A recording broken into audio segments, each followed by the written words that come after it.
is Joe Murray. For Boston sports fans, it's 98.5, the Sports Hub. Beasley Media Group Station. Essential Sports Hub headline presented by Celsius Energy Drinks. Patriots gave the media their first look at organized team activities yesterday afternoon in Foxborough. It is a new beginning for new head coach Mike Vrabel. I think there's an excitement, there's an energy. I think there's a willingness of players that walk in and want to improve and want to get to know the new players and the ones that they're familiar with from last year and the coaches and everything else. So we're just constantly trying to build that each and every day. Stephon Diggs, Ramondre Stevenson, Videri and Lomac, Hollins and Marte Mapu are among those who didn't participate in practice. And as promised, Christian Barmore was out there. Also, Vrabel confirmed joint practices with both the Washington Commanders in Foxborough and the Vikings in Minnesota during the preseason. The Red Sox got another outstanding performance from the bullpen last night. They beat the Mets again 2-0 at Fenway Park. Walker Buehler and manager Alex Cora were both ejected in the third inning for arguing balls and strikes. And the bullpen put together 6 2/3 shutout innings in the win. Garrett Crochet faces the Mets tonight. The Bruins yesterday signed GM Don Sweeney to a 2-year contract extension. Brad Marchand was held without a point. Florida still won at Carolina 5-2 in Game 1 of the NHL's Eastern Conference Finals. At the NBA playoffs, Oklahoma City ran by Minnesota 114-88 in Game 1 of the Western Conference Finals. And Chicago Fire FC beat the New England Revolution last night 3-1 in the round of 16 of the Lamar Hunt U.S. Open Cup in Providence. Sports Hub headlines are brought to you by Catches Law. At Catches, they specialize in helping those who have been injured not only from a one-time incident, but from a lifetime of hard work and labor. Does this sound like you? Visit CatchesLaw.com. I'm John Wallach at Boston's Home for Sports, 98.5 The Sports Hub. Your next update at 6:30. Start your day. Ooh, that's a good one. Work through your day. What's that thing we do at the end of the show? And end your day. I'm not giving you an opinion. I don't know. Right here, 98.5 The Sports Hub. Ladies and gentlemen, I need all of you to stop what you're doing and listen. Toucher When has that been necessary to fact check? and Hardy I am not known as Mr. Fun. on 98.5. Hey there. Sarge GPT booting up. Let me hear you say, boo, boo, boo. Crush me, mommy. Say my name. I'm a robot. I'm the son of the Pope. I'm a goddamn drag!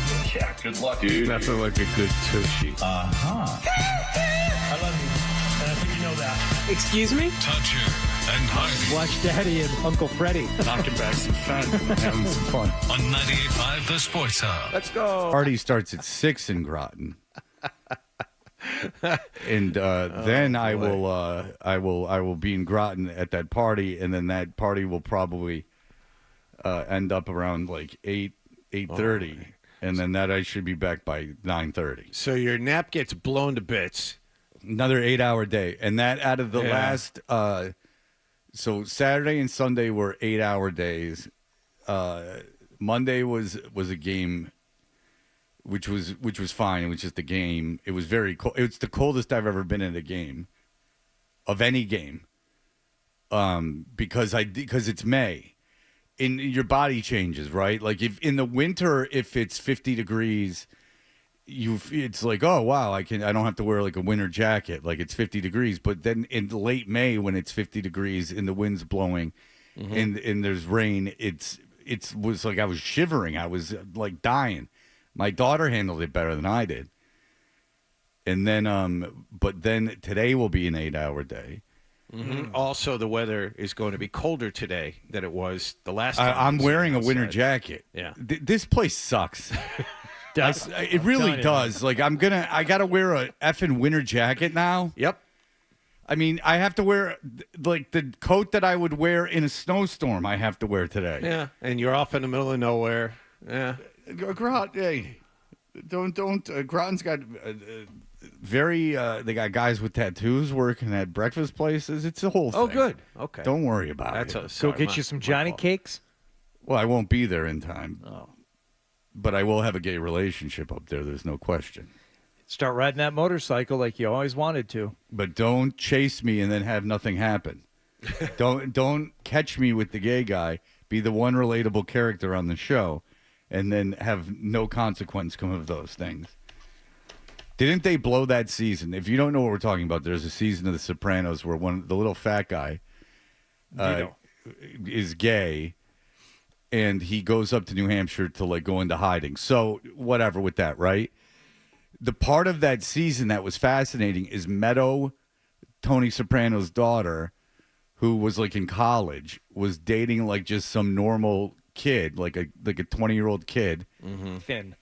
Finn, thank you. And Finn was working on the job site. He was a college kid, not in the business. I don't even know if he was Italian. And he was working on the job site, and he opened up a porta potty where the little fat guy was filleting another man. No, he comes out of the porta potty, and Vito was waiting for him. And that was after he had pulled up to the job site early. He was on the beach with Meadow. They were pulling like an all-nighter. He's like, I'm just going to go straight to work and sleep in the parking lot. And he pulls in, and he sees Vito in a car or a truck filleting the security guard who was there watching the work site overnight. Okay. I just was so stuck on the filleting and because I could barely get through that scene without having to stop and then come back to it later because I was already I was already done. It's like, ooh, Vito. Yeah. Yes. And so he comes out and Vito like is lightly threatening him. He threatens him by saying they're going to the Yankees game tonight because they were playing the Padres. That's where Finn was from, San Diego. It's like, oh, thanks. Don't give me that old shucks routine. You're going. So that was fascinating because you're like, all right, this is because especially when The Sopranos was on, I was younger. This is a fish out of water. All he wanted to do was date this girl, and now he's all caught up in this like mob thing, even though he didn't do anything. It's like Beecher on Oz. Like it's your little entree. It's the character for those of us who are not in the business. Do you remember Beecher on Oz? No. You never seen Beecher on Oz? I never watched Oz. You consider yourself lucky. Yeah. That nightmares. Me. Yeah. It's funny. Okay. Oh boy. Now I'm going down a rabbit hole here. But okay. So Oz was the first HBO show, basically, like first drama on HBO for real. Like the first one that it had Edie Falco on it. Like it was the first one. At the time, it was incredibly disturbing, and I couldn't finish it. Since then, I've like kind of gone over it. It's ridiculous, and now it doesn't bother me as much. It's like completely ridiculous.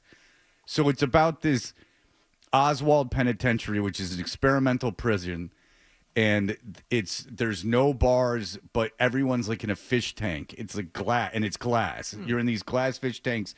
There's therapists and nuns and stuff, and they bring people of all races in gangs and stuff like that. And it's how they operate. It's rather small because there's not that many characters. And Beecher is a lawyer who kills a girl drunk driving, and he fights the case. They would have put him in minimum security prison. He fights the case and ends up in this maximum security prison. The first day he gets in there, he's put into a cell with a black guy. It's important that the guy's black. It's racially divided, the prison. And the guy says, I'm going to rape you, but not tonight. So Beecher then confides in a white guy, and he says, who happens to be the guy from the movie with the drummer. Jake. Some Kind of Wonderful? It happens to be the guy with the Whiplash. Yeah. So he goes to the guy from Whiplash.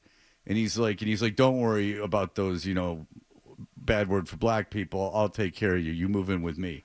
Moves in with him first night, rapes him, brands him with the swastika. And then here we go. But the funny thing is that they keep. So I stopped watching the show after like a few episodes, and then I went back to see what happened, and it's ridiculous. Like by the 6th season, they're killing people outside of the prison. Like they killed one of Beecher. They kidnap Beecher's kids and kill one of them. Beecher gets one of the guy who rapes them's kids killed. Like the whole thing's ridiculous.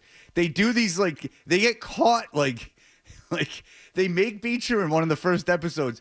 They do a talent show. First of all, they have a prison talent show, and they make Beecher put on makeup and put his head in pigtails and like dance and sing like a song. Well, did he want to? No, but he gets high to do it. And he gets high on angel dust to do it. Some aspects of the prison sound nice. You know, And whether so- it's the therapy or the nuns or the talent show. So somehow I think if you had a prison talent show and there was a guy in makeup and his hair in pigtails, that they might go, no, that's not going to happen. That might not be allowed. Yeah. I'm thinking that.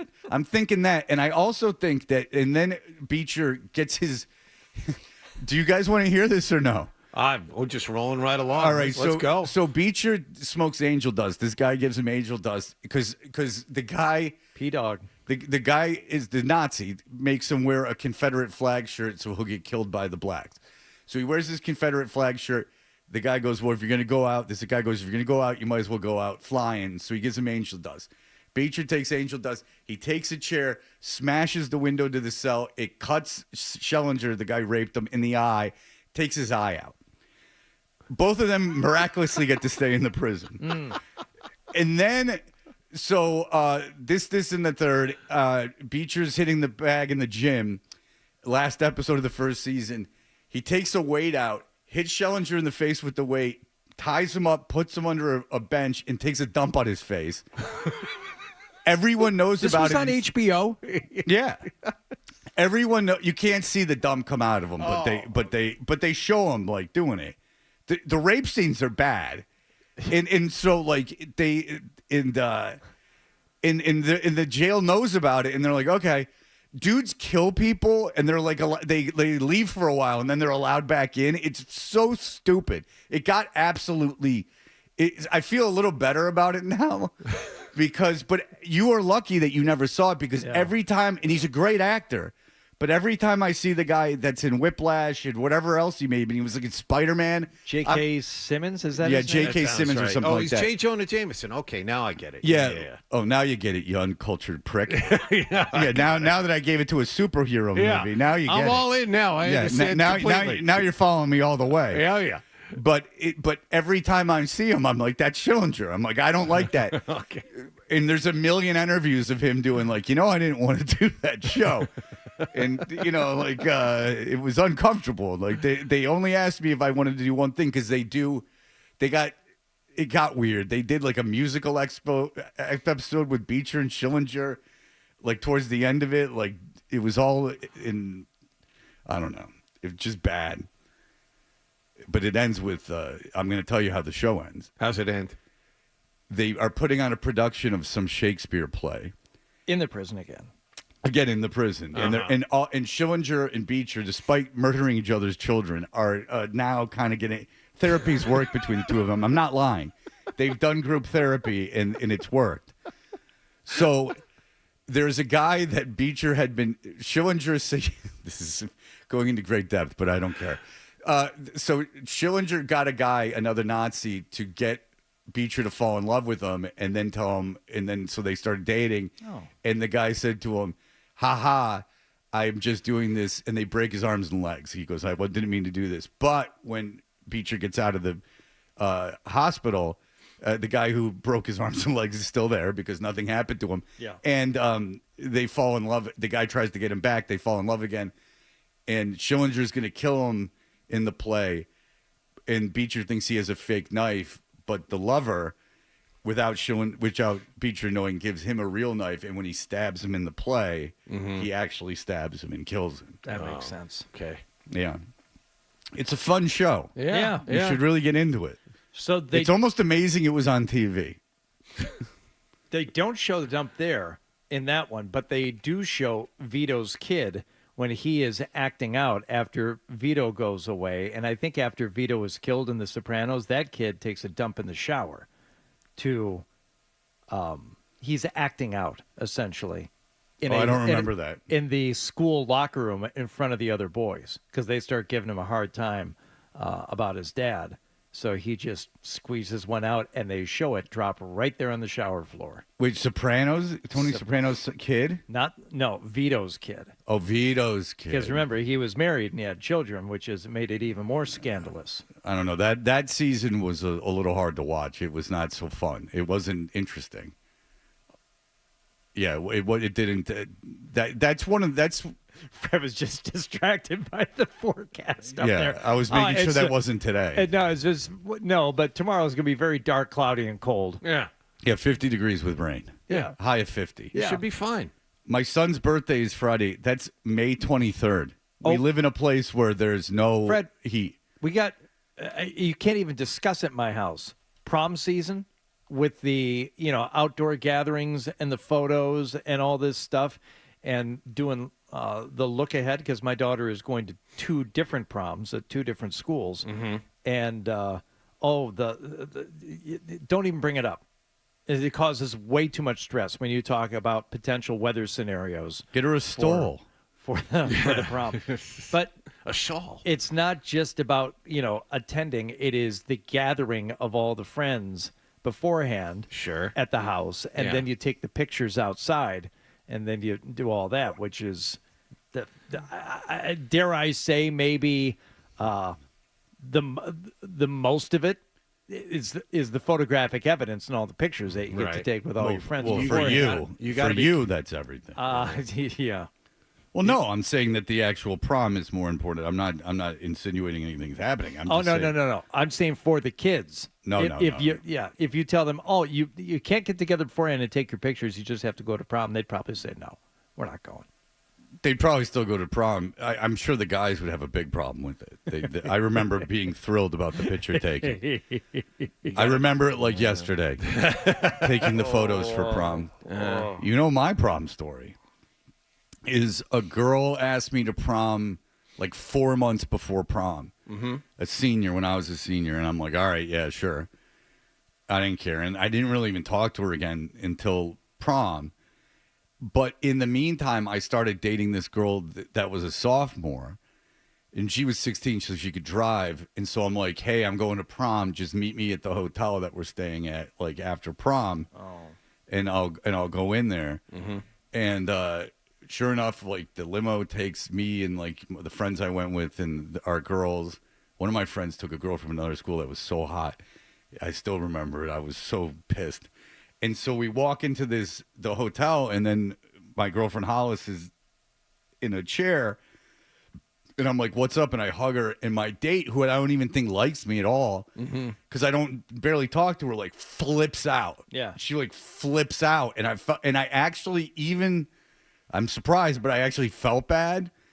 So I told Hollis, like, "I'm sorry, you got to go. This girl's flipping out," and I don't know what the girl expected, but if she thought I was going to be prepared to have sexual relations with her, she was very wrong. I was a confused young man. I did not know what was going to go on, but so I ended up disappointing 2 ladies in one night. Yeah, and boy, judging by the first time I had sex, if I would have had sex with the girl I took to prom, she would have been in for a fun time. I could have gone through 100 rubbers before I was ready to go. Just like the first time I had sex. Nope. Okay. I think I'm ready. Nope. I think I'm ready. Nope. That's how my first time was. Oh. Not fun. And expensive.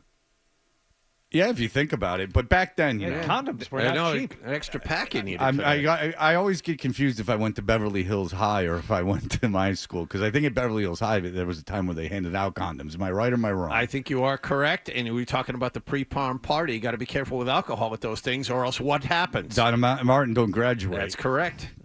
She had a flute of champagne. Yep. And she had never drank before, so she got destroyed off the flute of champagne.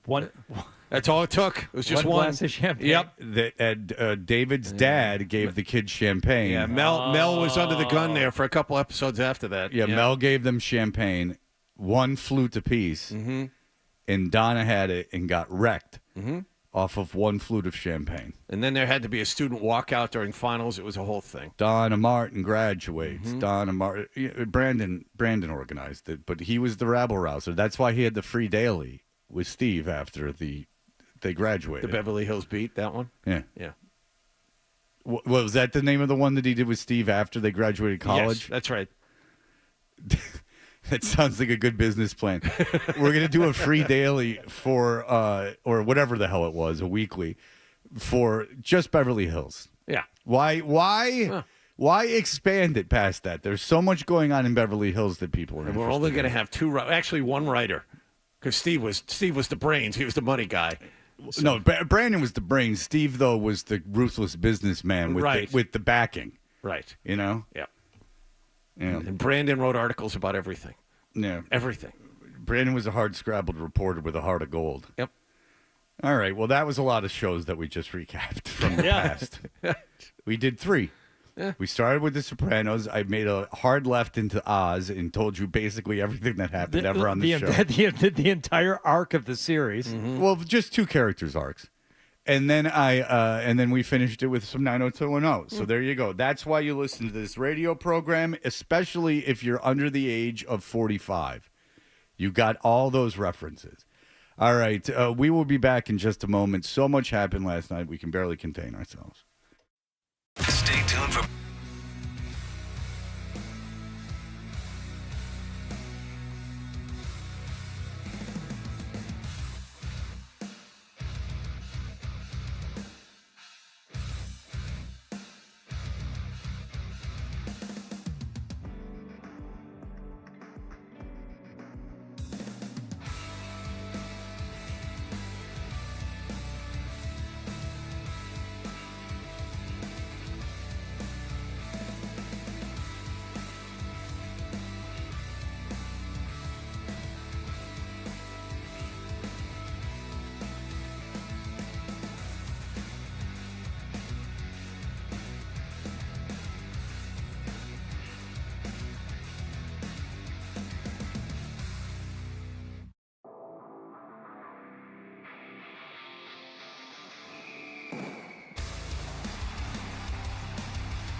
Rich Usher and Hardy, what happened last evening? Red Sox and the Mets continuing their series.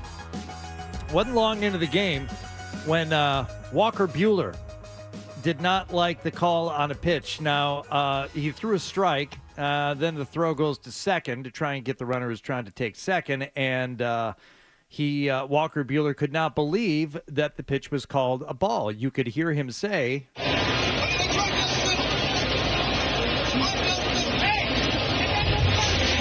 "Hey, get back on the mound, get back on." He did not get back on the mound. He was arguing balls and strikes, and because of that, Buehler getting after it with Estabrook, the home plate umpire. Narvaez out there to push him back, and he's thrown him out of the game.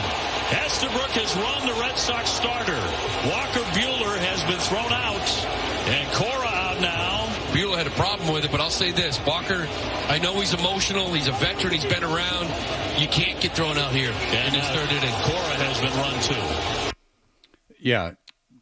That's 2 days in a row Cora didn't have to do the game. That's right. That's right. Walker, what do you have to say for yourself? Today's game is a story about the bullpen. Obviously, I put them in a really tough spot off of a day that we asked a lot out of them yesterday. So, I've been in this league too long for that to happen. I think for me personally, it's one of those things that you're very conflicted, right? You feel very convicted in what I felt and saw, but at the same time, this is a team game and something I kind of let get out of hand. And personally, that's kind of the disappointing part of it.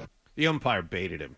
He did. The umpire baited him. He missed a call. Everyone could see the ball was down the middle. It should have been a strike, but the umpire whips off his mask and starts walking towards the mound. You're not allowed to argue balls and strikes. I know that, but the umpire. There were other ways the umpire Estabrook could have diffused the situation. Instead of whipping off his mask and walking halfway to the mound to start yelling at the pitcher to get to stand where he was. Was it the first time he had argued balls and strikes that game? Was the incident where the ump took off his mask and walked towards the mound the first time that he had addressed that? I believe so. I'm 90% sure that that's true. Yes. Okay. Did he ask him to stop and Buehler kept going, so he took off his mask and walked to the mound? No, he took off his mask first and walked out there. And Walker Buehler was saying that was right down the middle, but he was standing on the mound when he did it.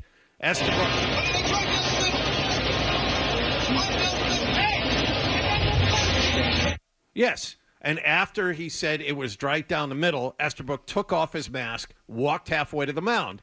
Buehler, upset, came right at him, and he got tossed. That part I agree with. You can't leave the mound to argue balls and strikes, and that's what the crew chief, Las Diaz, said afterwards. I get that part of it, but the umpire had more than his fair share of blame in this. Well, what about Cora? Is he like totally engaged, or is he still on graduation time? Yeah, that's it. I mean, it looked. I mean, I wasn't even paying attention. We were waiting for the call from Mikey. So he wasn't really paying attention. He waiting for the call at second.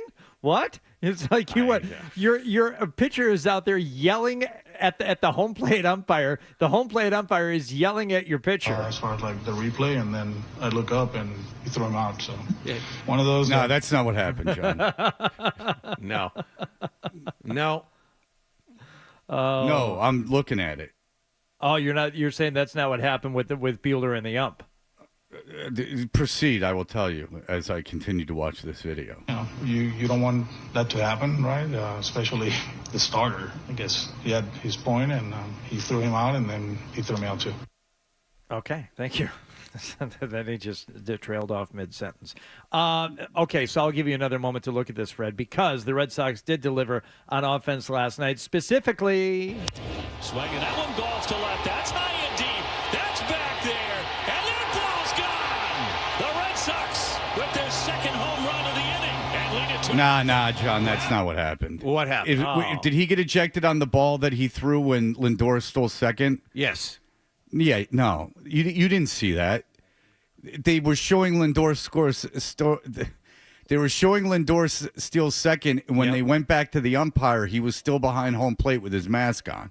And then Buehler was carrying on the mound. Yes, and then Estabrook walked halfway out to the mound, whipped off his mask. Okay, but you acted like it happened right away, like it happened after the stolen base. Like, so who knows what Buehler was doing in between that? Like, you have an opportunity to yell at the ump from the mound. But at any level, if you yell at the ump and just keep yelling at the ump about balls and strikes, you're going to get kicked out of the game. And Buehler, that's inexcusable. It's almost like he wanted to leave the game. I mean, what good does that do? I'll ask this seriously. Was there a series of missed calls? No. Okay, so it's nothing in the top of the third. Yep. And he misses a call. And so Buehler loses his mind. How is he baited? If the umpire doesn't walk halfway out to the mound, I don't think Buehler loses his crap and starts walking toward him, leaving the mound and forcing him to get ejected. Okay, I don't know what. Okay, so, all right, I'm not seeing that. He's the holding. Umpire walked out there first, and then Buehler left the mound after. That was my point. So Buehler, okay, I that's not what I'm seeing, but okay, it doesn't matter. It's not what I'm seeing. I find it strange that you're defending Buehler for getting kicked out of a game in the third inning, arguing balls and strikes. Should Buehler have yelled and screamed and left the mound? No, but the umpire had his role in this. That was my point. You said he baited him. Yes, he if the umpire doesn't walk out there and whip off his mask and start yelling back, Buehler doesn't leave the mound, triggering an automatic ejection. All right, I don't see an angle where that's happening, but okay, I believe you. That's not how it was shown on SNY, but that is a Mets telecast. Okay, and the best part was Lindor's screaming. Fake news. Lindor's screaming from second base, throw him out, throw him out. He's enjoying the whole thing. Yeah. Red Sox won, though. Red Sox did get the win. So bullpen has been completely used up. They needed 6 2/3 from them. Yeah, now they're night. set up for the next 5 days. Without a break. 6 days without a break. They needed 4 1/3 from them the night before. So now it's Crochet and nobody behind them tonight. Good for Buehler. Yeah, that's nice.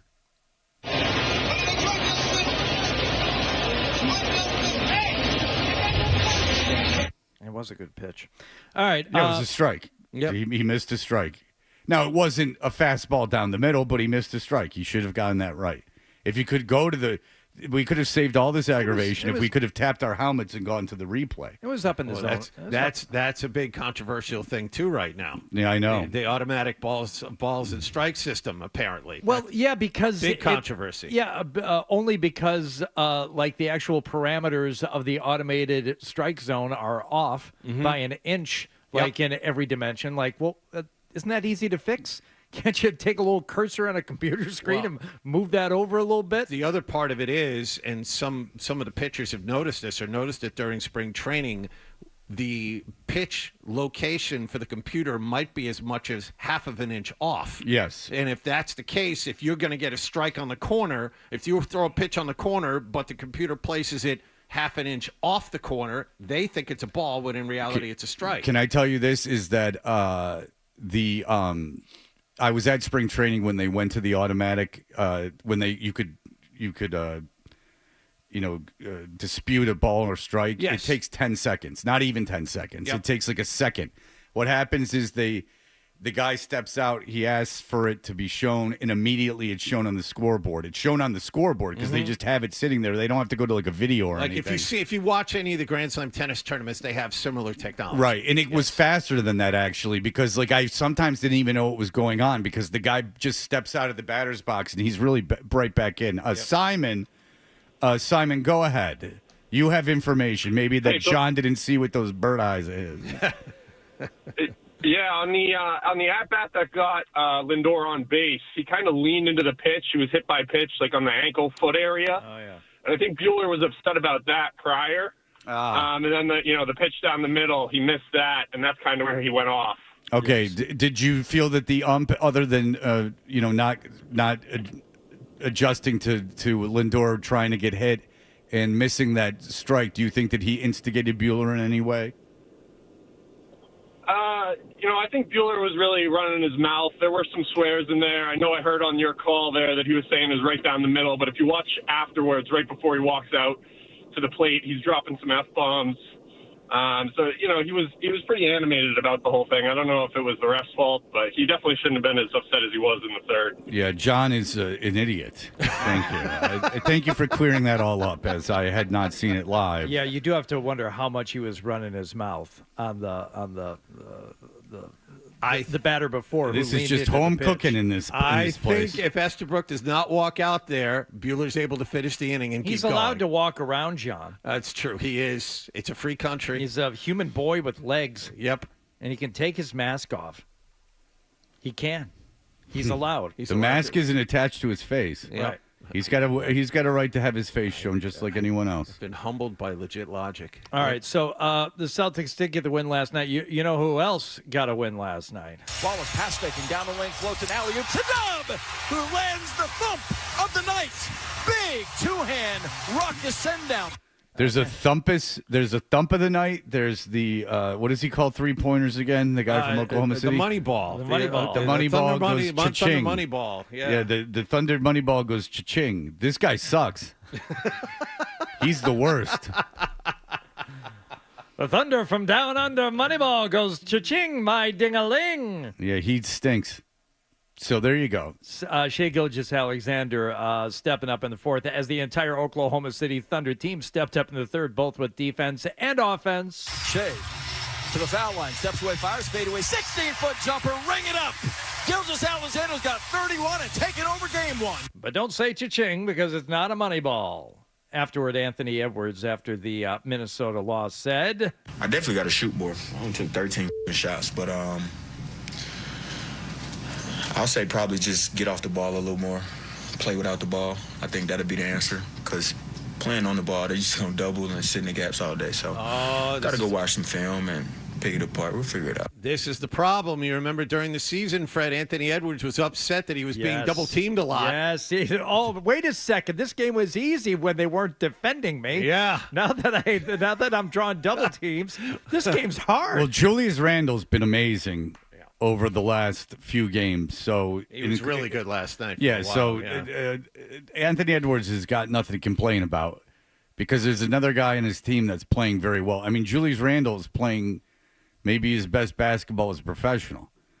So I'm not buying the I'm too good and my team's too bad and I'm being double teamed all the time nonsense.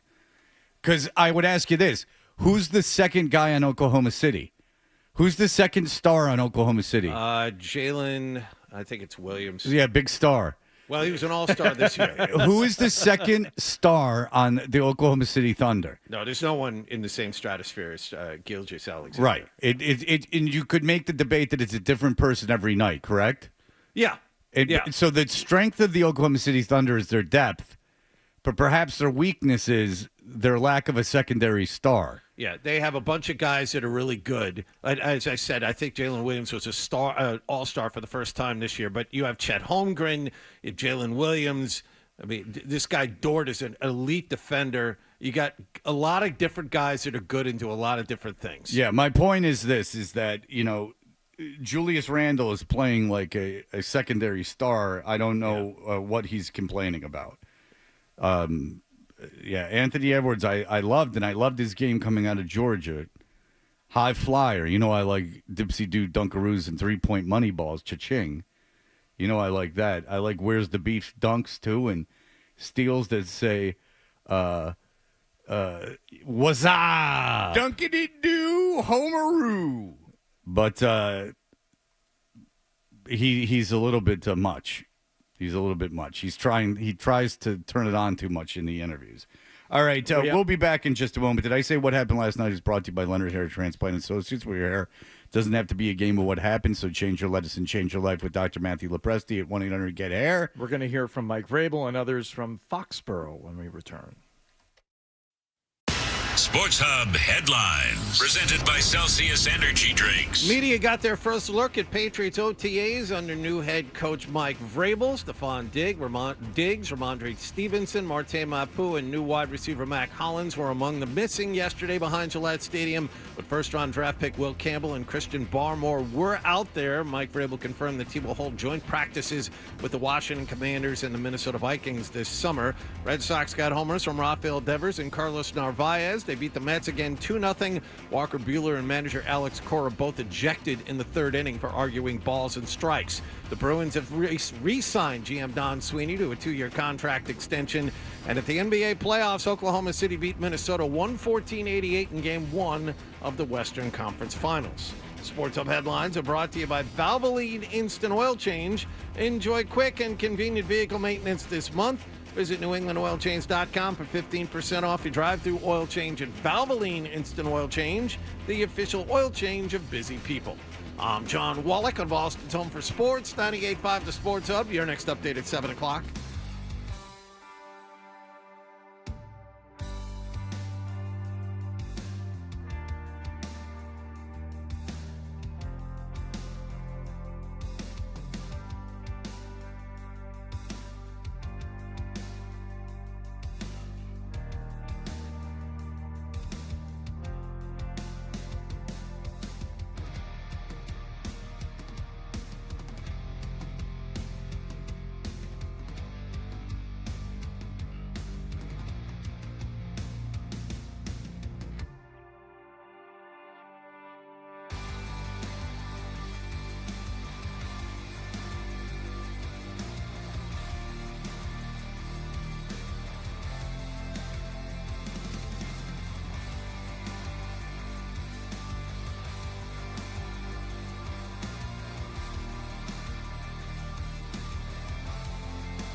What's the best way to listen to Toucher and Hardy? Well, you're going to have to spend $40. Cough it up, and let's get back to Toucher and Hardy on the Sports Hub.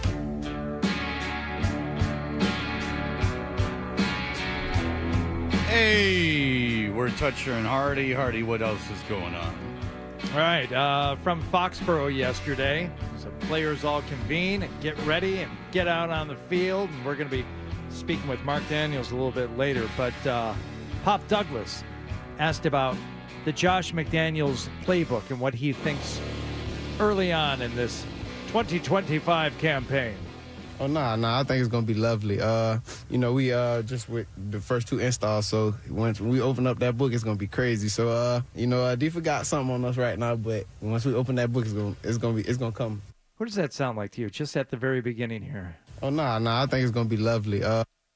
Does that sound like a little Brandon Merriweather? Yeah, that's the first thing I thought of. I was thinking Randy Watson. It feels so lovely to be here tonight. What a beautiful art. Give yourselves a round of applause. You're so lovely. Everyone's so lovely. Sexual chocolate. Oh, I think it's going to be lovely. Yeah. It feels so lovely to be here tonight. What a beautiful art. Give yourselves a round of applause. You're so lovely. Everyone's so lovely. All right, so what about Mike Vrabel, who was asked in a very Kyrie Irving-like way, what does good... You remember when Kyrie strolled in and asked Brad Stevens, what does government mean to you? That was a kind of a turning point, I think, in the Kyrie Irving-Brad Stevens relationship. Somebody asked Mike Vrabel yesterday, what is a good practice? What does a good OTA practice mean to you, Mike? That we're in and out of the huddle, that there's clean substitution, that there's communication. You hear the defense making checks when somebody on the offense moves or motions. There's coordination, and that the offense is moving with urgency, and that the play clock isn't sitting at 0 for 4 seconds, and all the operational things. And then obviously there's got to be a level of execution when we're in the speed, and then when we get to the jog through, can we practice at a tempo that's less than 100% and still get something out of it? Oof. A lot to work on there, apparently. And reportedly not a great day for your quarterback, Drake May. Remember yesterday we were talking about this a little bit. What if, just, you don't take it as an absolute that Drake May is going to improve in year 2. It does happen. Happens from time to time. Obviously, this is one practice, OTA, who cares? But 4 interceptions yesterday. Yes. 4 picks he threw yesterday. Mm-hmm. Not. Sky's falling. Okay. It's not falling, John. It's but, not? Oh. I mean, you do have to wonder, will there be any growing pains when it comes to a new offense? You got a second-year guy, a new offensive coordinator, new offense. It's going to have to affect him a little bit. Well, according to those reporters that were there, it's the Josh McDaniels offense. It's multiple. You got guys all over the place. It doesn't look the same in any one down to the next. So, yeah, I'm sure there's a learning curve. And you have new personnel out there. Pop Douglas is moving all over the place, left and right. You didn't have Stephon Diggs. You didn't have Mac Hollins. You didn't have Ramondre Stevenson. Yeah, I would imagine there are a few growing pains there. Christian Gonzalez had 2 of those picks on Drake May yesterday. I mean, it was 2 different coverages, both where I got to see the quarterback. So, I mean, that helps as a DB. Just saw the ball and went and got to get it. Okay. Well, don't be mean on yourself. What? He wanted to prop himself up? He's calling himself a DB. Oh, no. Hey, why not? We have fun around here, It's irreverent. That's not what he meant at all. But Christian Gonzalez, very good player. Is he the leader that some He's people 22. would like him to be? I wouldn't say changing my leadership style. I mean, you can't really change somebody. You can't. You can. Just look at Belichick.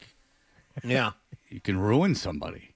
I don't really talk a lot type of guy, but, everybody leads differently. Everybody can lead, talking-wise, everybody can lead through playing. So, I mean, I'm just going to continue to be myself, not change up or anything, but, just if there's certain things, the more I've been in the building, the more I've been around football, the more I'm starting to learn, the more I can, help the rookies when they have a question. Help not even the rookies, anybody else that has a question. Oh. If you can keep it as succinct as that, I think that there's a good future in leadership for him. Yeah, brevity is a very overrated trait when it comes to leadership. Yeah, just go on and on and on and on and on and really go nowhere. That's the best key to lead. That's the best way to keep people engaged. Believe me, I know.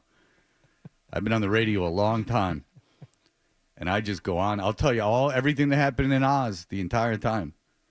In fairness, I did get about 10 emails about Oz when I looked down at my email. I've not read any of them. Yeah. Oh no, people were engaging. It was resonating. It was engaging with our P1s at least.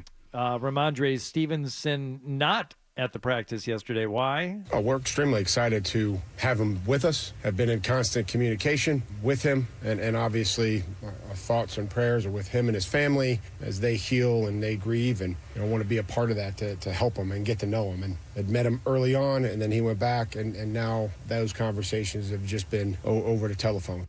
Death in the family for Ramondre Stevenson, which explains his absence yesterday. So, yeah, more coming up with Mark Daniels, who was there, and we'll get an early sense. Yeah, we have guests galore today. Of course, we will talk about the big news, the New York Times now.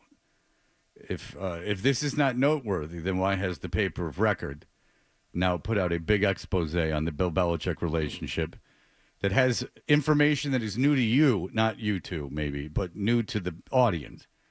Not new to some of us, but new to the audience, including his engagement, which you already know about, but there's more.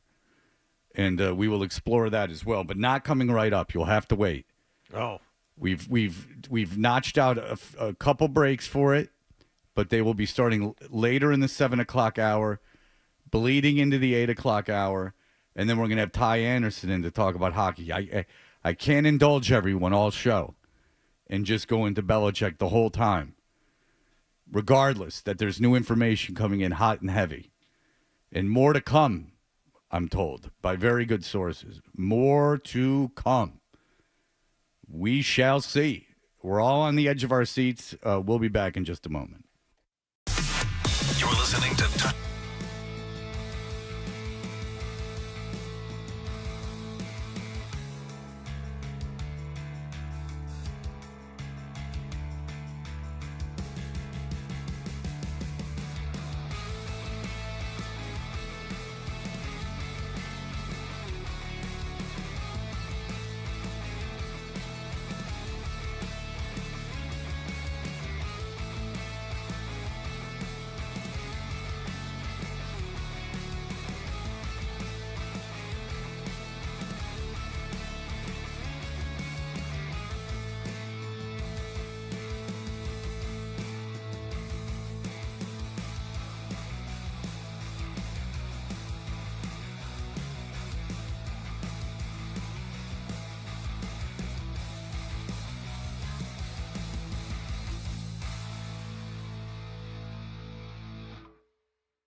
Essential Sports Hub headline presented by Celsius Energy Drinks. Patriots held their first organized team activities practice in front of the media yesterday in Foxborough. Quarterback Drake May had a rough go of it in 11-on-11 drills. He was intercepted 4 times, including twice by Christian Gonzalez. I mean, it was 2 different coverages, both where I got to see the quarterback. So, I mean, that helps as a DB. Just saw the ball and went and got to get it. The team was also missing new wide receivers Stephon Diggs and Mac Hollins, as well as running back Ramondre Stevenson. The good news is that, as promised, Christian Barmore was out there.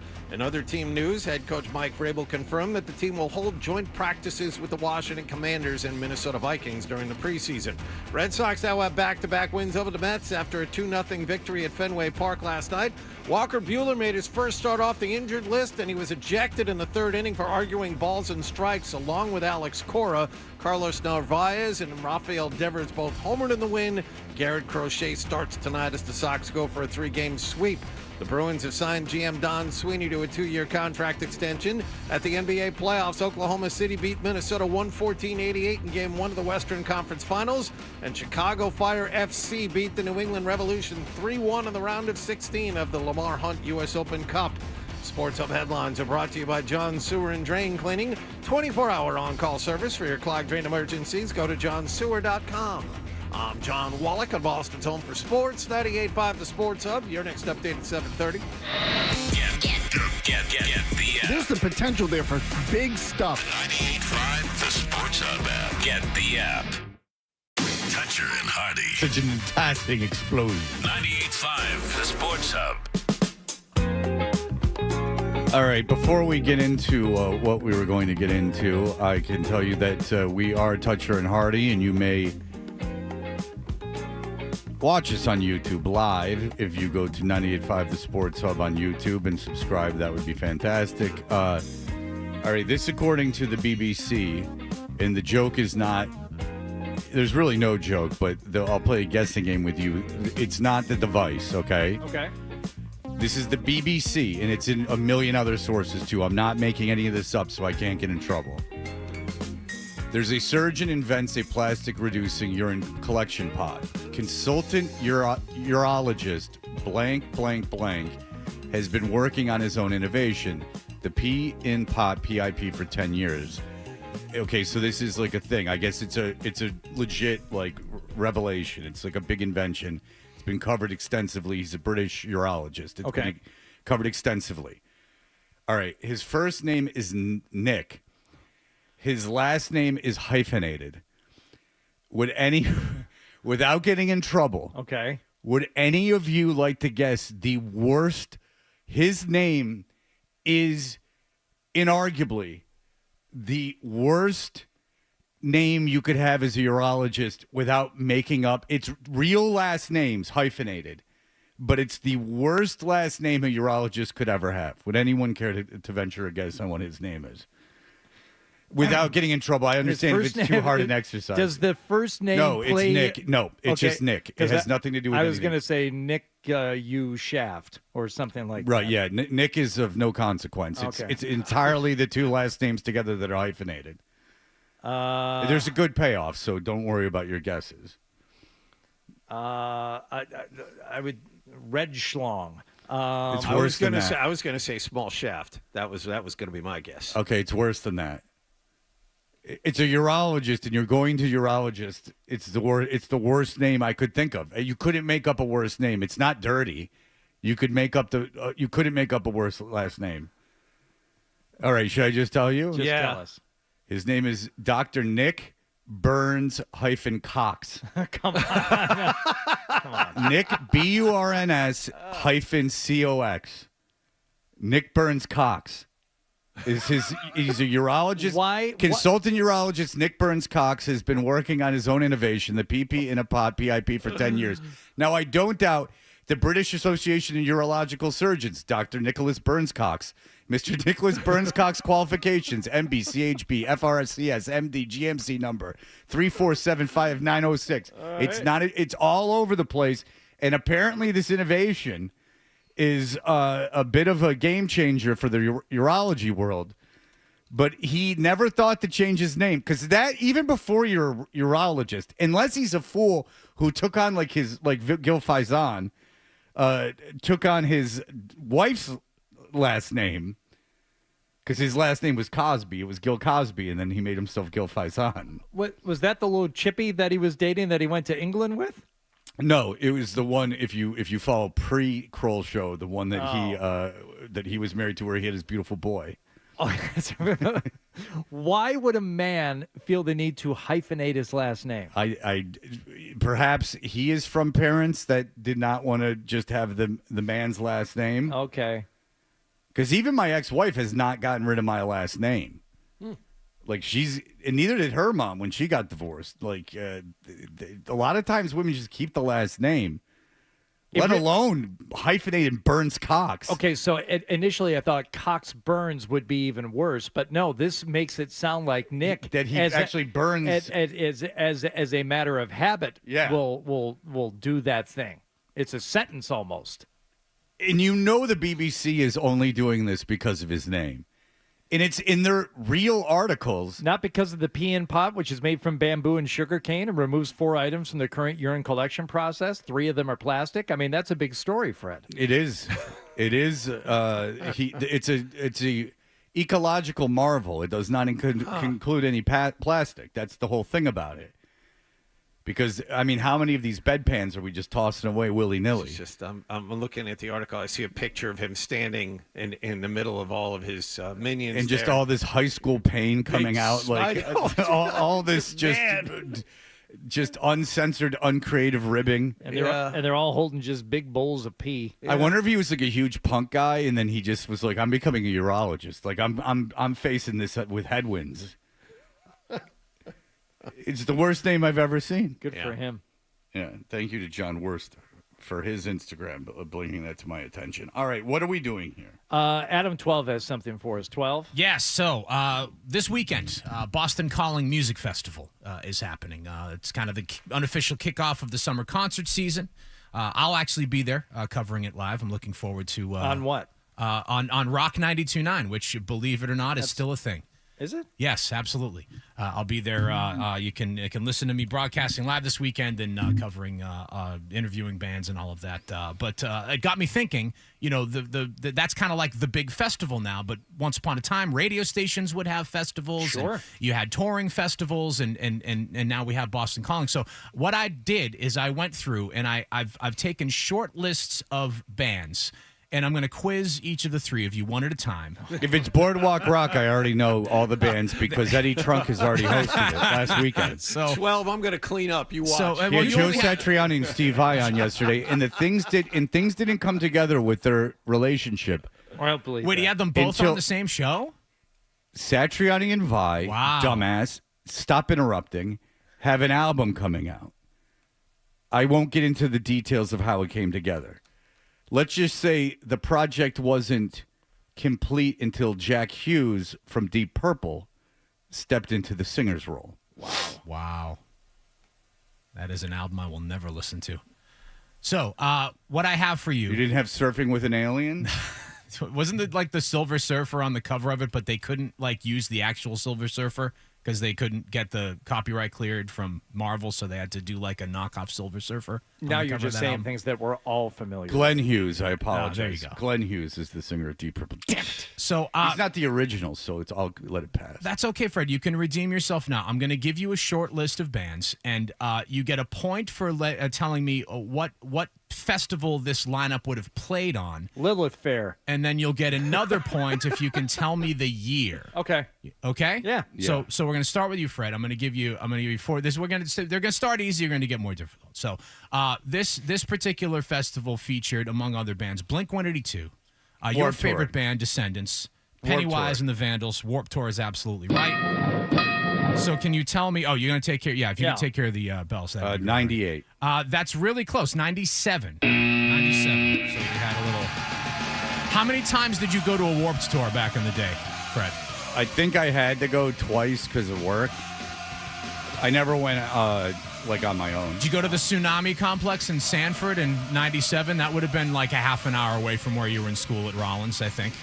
No. There were like 5 Florida dates in the and the 97 Warped Tour. You wanted it as hot as possible. I went to a Warped Tour after because the guy from Lagwagon was trying to sign my friend's band, and we went out and he was touring with me first in the Gimme Gimmes at the time, and we went out very late, and when we got back to the bus, Fat Mike of all people was really pissed at him for being out late and getting wasted because it was time to leave. Okay. So when Fat Mike is mad at you for getting wasted and being late, you're really wasted and you're really late. That was actually a great night. The dude from Joey from Lagwagon, he was a great guy. Left Front Tire was the band. Oh, right on. I remember them. Yep. All right, I'm Hardy, ready. you ready? Yeah. Jane's Addiction, Living Color, 9 Inch Nails. Oh, I already know. I know that. That's Fishbone. easy. That's easy. Well, you can take it. You can steal it if Hardy doesn't get it. Is that the first Lollapalooza? That is the first Lollapalooza. And that would have been 1991. That's absolutely right. Oh! Very good. Very good. Did you go to that, Hardy? Because I'm looking at that would have been at the Pine Knob Music Theater in Clarkston, Michigan, which would have been. He was at Michigan State. No, yeah, that's nowhere near. Is that nowhere? I don't know anything about it. Not really. No, I did not go to that one. I went to the one the next year in Mountain View, California, because my roommate won tickets from the college radio station, including airfare, to go to Lollapalooza out in the Bay Area. And he just so happened to qualify while I was on the air one day. That's amazing. But then he legitimately won the drawing, and we went to the show the second year. That was actually the better year. That was Soundgarden, Rage Against the Machine, Tool, I believe, was that year on the second stage, maybe? Tool and Rage played the second stage in a couple of dates, like in New Jersey, but it was Ministry, Ice Cube, Red Hot Chili Peppers, Pearl Jam, Soundgarden, and that was one of the best shows. Ministry's touring Sound That 69. doesn't sound like insane. the greatest. Well, Ministry I didn't get until I saw them live, and I said, oh, it's just rock and roll. But I like it. I like it. Yes, I do. It's only rock and roll. The only Lollapalooza I went to was the Beastie Boys one, and Smashing Pumpkins headline, but I did not stay for them. That sounds like 93. Yeah. Luscious Jackson played as well. That's the one where everyone smoked that weed laced with dust. Who got their name, Fred? Or John Luscious Jackson took their name from? I don't know. Lucius Jackson. Okay. Former NBA player. Okay. Jesus, John. Well, you know what? What label were they on, John? Def Jam. No, the Beastie Boys had a terrible relationship with Def Jam. Yeah. Grand Royal. Which was a subsidiary of Capitol Records. All right, John, redeem yourself. Okay, This is John gets one. Okay. John, let me let me give you the lineup, and you can tell me. All right, so you might. What years were you in college again, John? Mid 80s. Okay, Late so 80s. Late 80s. Okay, so you might. Late 80s. This might have been before you went to college, or you might have been home from college for this one because it was like right around the end of the semester. But you had Kool and the Gang headlining. You had Sheila E. and you had New Edition. Oh, this is something you might have gone to. Wow. And that's why I pulled it, Fred, because I'm like, this is actually something John would have gone to. Sheila E. and New Edition? New Edition, yes. Where was it? In Boston. Oh. And it was a touring festival? Or no, it was a festival. It was a festival. Is this Fresh Fest? It is not Fresh Fest, I'm sorry to say.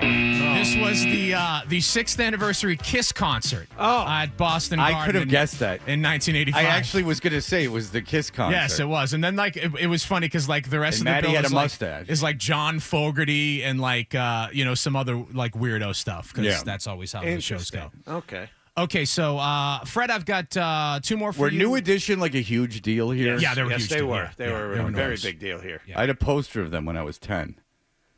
Next to my Iron Maiden Number of the Beast poster. You knew back then I was interested. There you go. See? What other posters did you have back when you were 10 other than those two? I had a million like Circus and Hit Parade or centerfolds up of various metal bands. Had you gotten into Thrasher by then? Were you putting up like skaters and stuff?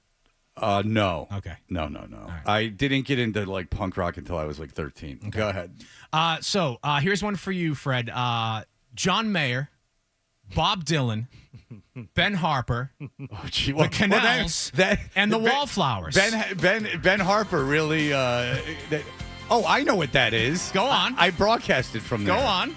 That is the concert in Atlanta, the festival, Music Midtown. Music Midtown is absolutely right. And that's when the guy that's when Jacob Dylan's guy. Tell the story. It's one of my favorites, please. All right, so this is unbelievable. So Music Midtown was great. It was every radio station had a stage, and you got big bands. So the Wallflowers, who Jacob Dylan is the frontman for, are playing on our stage the same day that Bob Dylan, Jacob Dylan's dad, is playing another stage, like for the classic rock station. That's pretty cool. I am asked not to bring it up to Jacob Dylan. No. We are broadcasting in, which is insane. Yeah. So we're in. And who's telling you not to do this? Is like the record rep from the label or some the manager? jabroni, like Okay. I highly doubt it was their manager. It's probably the record It was label. probably a local record rep. I didn't know the guy. Sure. That I recall. So we're in this trailer because we had a trailer. Oh, those were fun. They were really, really fun. There was like a beer sponsor. It was so fun.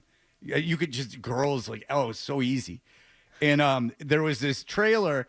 So the first thing I go to Jacob Dylan, I go, why is your manager telling me I can't ask because your dad's playing another stage here?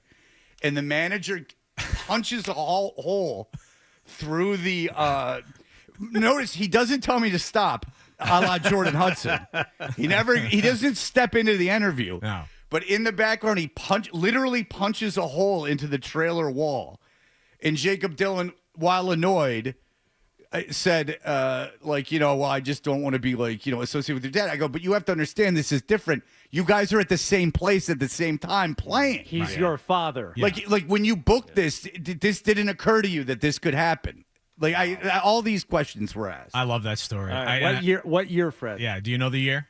Oh, 2000. I was still doing nights. 2002.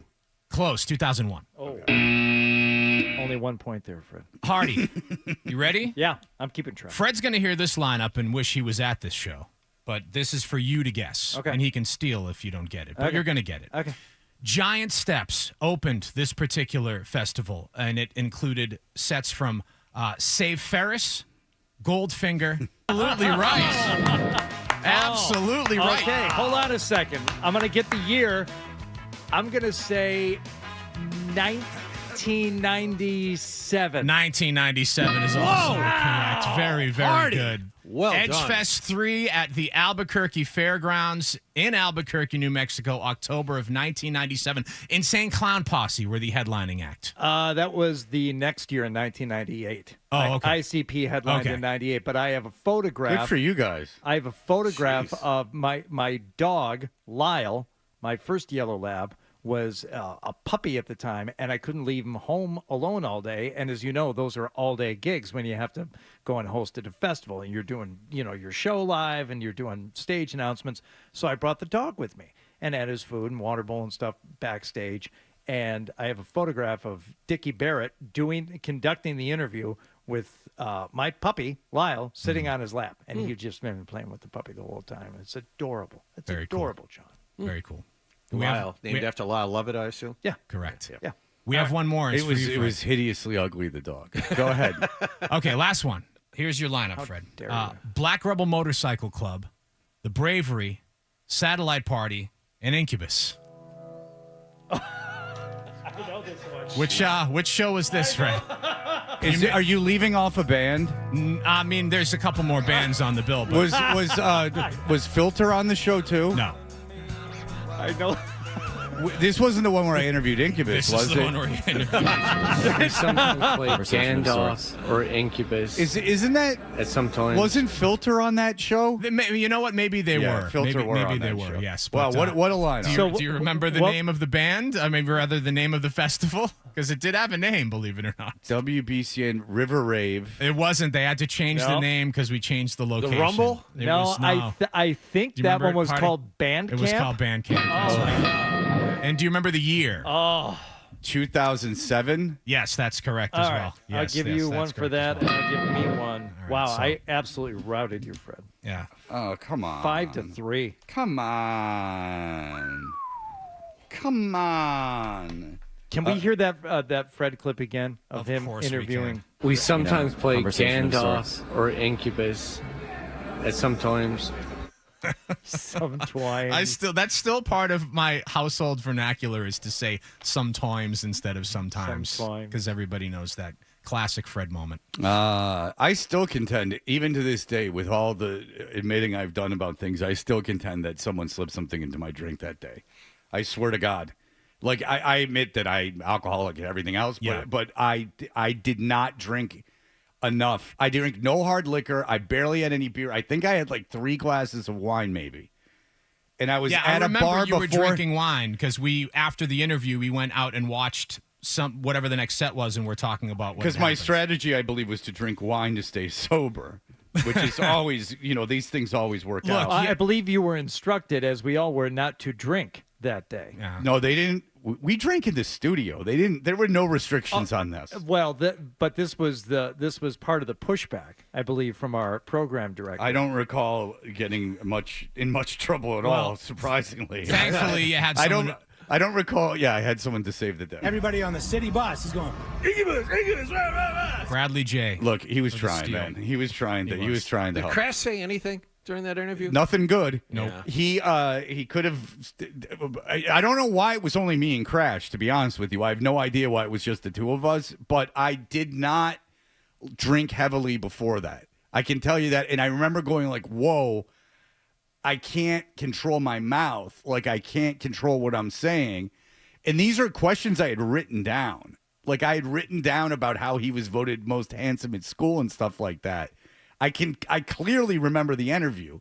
I clearly remember feeling like, oh God, I'm in a lot of trouble after the interview was over. It wasn't like I was walking around going like, like I was like, oh, like, and I remember trying to sober up before the interview and feeling like, why is this all, and telling Stephanie, like, why is this happening? Like, I don't understand why this is happening. I really do contend that someone in a bar, because there was a bunch of listeners and a bunch of stuff going on, that a listener put something in my drink. I swear to God, I think that. And this is where you screwed up during your running and gunning days, Fred. You didn't do blow. And if you had a little Uncle Baby Billy, like Coke ring, you could have just, flipped that lever over and just a couple of key bumps. Right the ship. Yeah, just to get you through that 15-minute interview. That's all you needed. I'm very well aware. I was always too afraid to do cocaine. I know that would have helped in that instance, but I was before the interview like eating food and stuff. Like there was food. Like you remember there was food out there, and I was like eating food and like trying to get my stuff together. Yeah. But then they were so humorless during the interview that it kicked in that I didn't like them, and I was not going to stop talking. But I did not feel good about myself the next day. It ended up being a nice moment. But I think you can only do that once. Yeah. And then it's no fun anymore. All right, we'll be back with Mark Daniels. He was at Patriots camp yesterday. I smell like flatulence.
not known as Mr. Fun. Toucher and Hardy continues on the Sports Hub. Well, I think everybody's worked extremely hard, including Drake, to pick up what we want to do offensively and defensively, and now that has to start to translate onto the weather. Pretty chilly, had a jacket and a vest on, but nice to see, fake football, I would call it, two-hand touch. Yeah, so kind of take us into what yesterday's practice, how the setup was, how it was executed, stuff like that.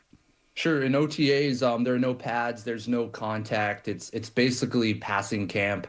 For a large part, it's positional drills. Like Drake May throwing to receivers against air. They go over special team stuff. But really, the highlight of OTAs and minicamp are always the 11-on-11s. It gives you a look of who the Patriots believe are their starters right now, in May, and it gives you a look at the receivers, the cornerbacks, and of course the quarterback. So yesterday, all eyes were, for me, one on the offensive line. Who's with Drake May to start that practice, and I thought the biggest revelation was Cole Strange back at left guard, which makes sense. But then when it actually starts, it's like, all right, is Drake May improved? Who's he throwing to? And probably the story of the day was the fact that Drake May threw 4 interceptions in the practice we saw. And I went back, guys, and looked. I'm like, it seems rare. That's a lot of interceptions. Now, I don't know the reason for all of them. Maybe the routes were wrong. But last year in OTAs and mini camps that we watched, Drake May threw 3, and that was like 4 or 5 practices. Then I went back to training camp, and I take these passing stats, which, believe me, they're ridiculous. But in training camp last year, I think it was like 14 practices. He threw 5 total. So, like, an unusual day for Drake May. 4 interceptions. He's learning Josh McDaniels' system. Things are a little new. 2 of those picks were supposed to go to rookie Kyle Williams. Now, maybe he ran the wrong route, but, overall, it's a non-contact practice. We get sort of a look. It's not real football, but it's sort of a preview of what could come, and hopefully for the Patriots, that means Drake May and the offense get better. What's the difference in the offense? That's one thing that struck me reading yours and everyone else's accounts of what happened yesterday. Josh McDaniels' offense is wildly different from last year, and maybe there is a learning curve. Yeah, 100%. So in Josh McDaniels' offense, it's up to the quarterback to make the changes at the line of scrimmage. In an Alex Van Pelt's system, that's actually on the center. So Drake May has the option to audible and change the plays based off the defense he's in. And now for the receivers, they run basically option routes depending on the coverage. So if it's man or it's zone, it is dependent on the route they're going to run. So, like, for example, the first interception he threw, it went right to safety Del Pettis. And I was like, I think Kyle Williams ran the wrong route because he just wasn't there. And I'm certain the play call was not for Drake May to throw it to the safety. So I think things like that we're going to see, especially with young receivers, that, hey, this offense takes a little time for everyone to adjust to. You really need to say, like, all right, what's the cornerback going to do? And that's the route I'm going to run. And I think for a young guy coming out of Washington, maybe that was on him. So the job is that, so it kind of explain that. So in McDaniel's offense, if you're a receiver, you're trying to anticipate what the corner is going to do, and you adjust your route based on that. Well, yeah, it's dependent on the defensive scheme in front of you. So you're supposed to know, right? It's like, all right, they're in man coverage. This is the type of route they want me to run versus zone coverage, and it is dependent. I think that's why we've saw over the years, like, some receivers get it, and they're really, really good at it. And other guys, you just remember, like Chad Ochocinco, like the system he ran had success with in Cincinnati. It allowed him to freelance a little bit. There's no freelancing. They want precision routes. Like, if you're running a 10-yard route, you have to be at 10 yards. There's no wiggle room for that. And it makes it complicated, but if Drake May knows you're supposed to be 15 yards at a certain point in the field, that's where he's going to throw the ball. So they're timing routes, and you're basically throwing to an area of the field. Correct. Okay, and so we should take all these interceptions with a bit of a grain of salt, because it's not necessarily Drake May misplacing a ball.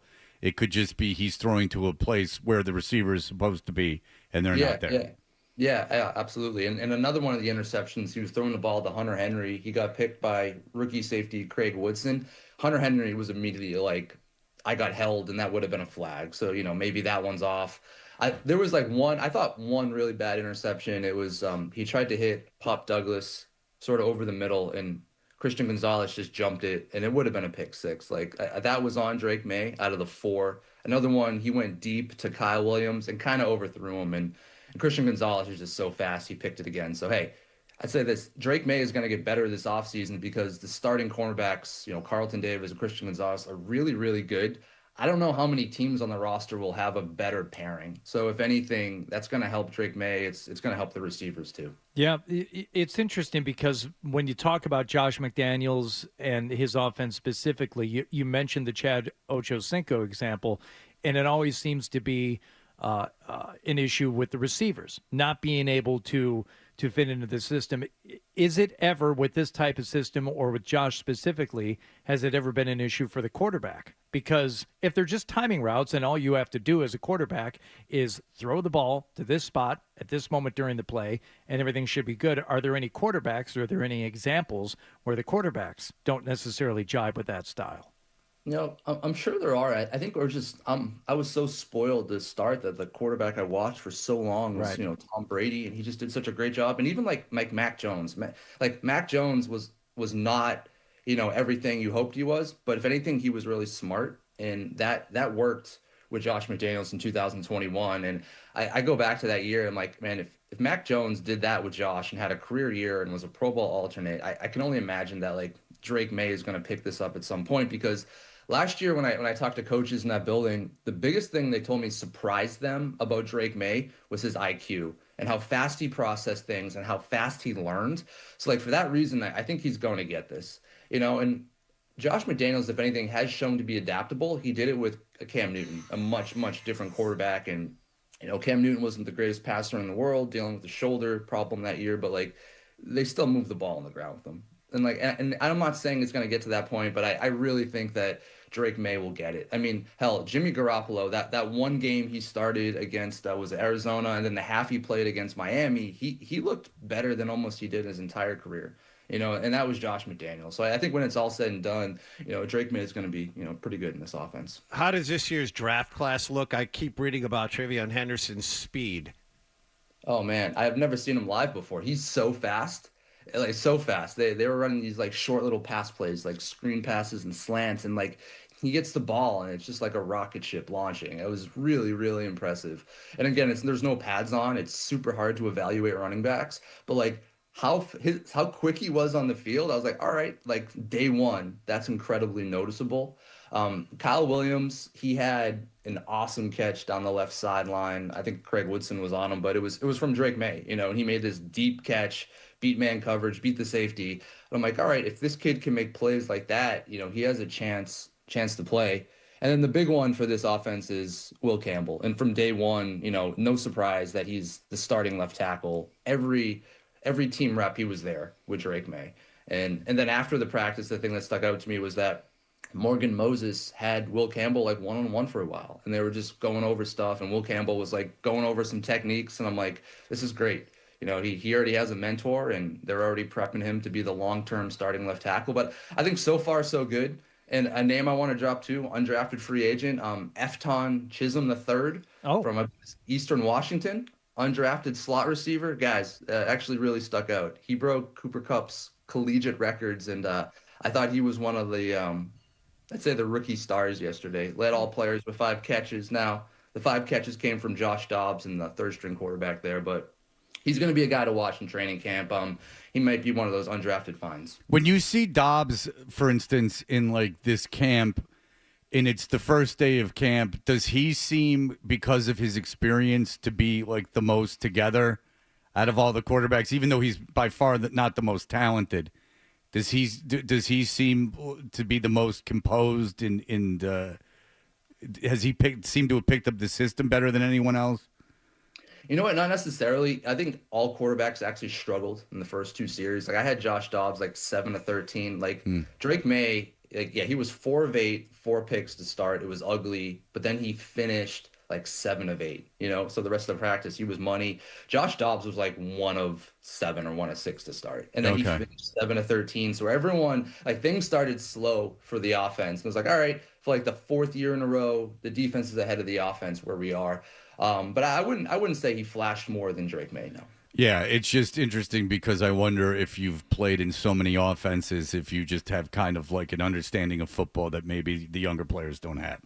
But obviously that is not the going to case. be a good teammate, so that's what they want. Well, listen, I mean, they got rid of the future for him.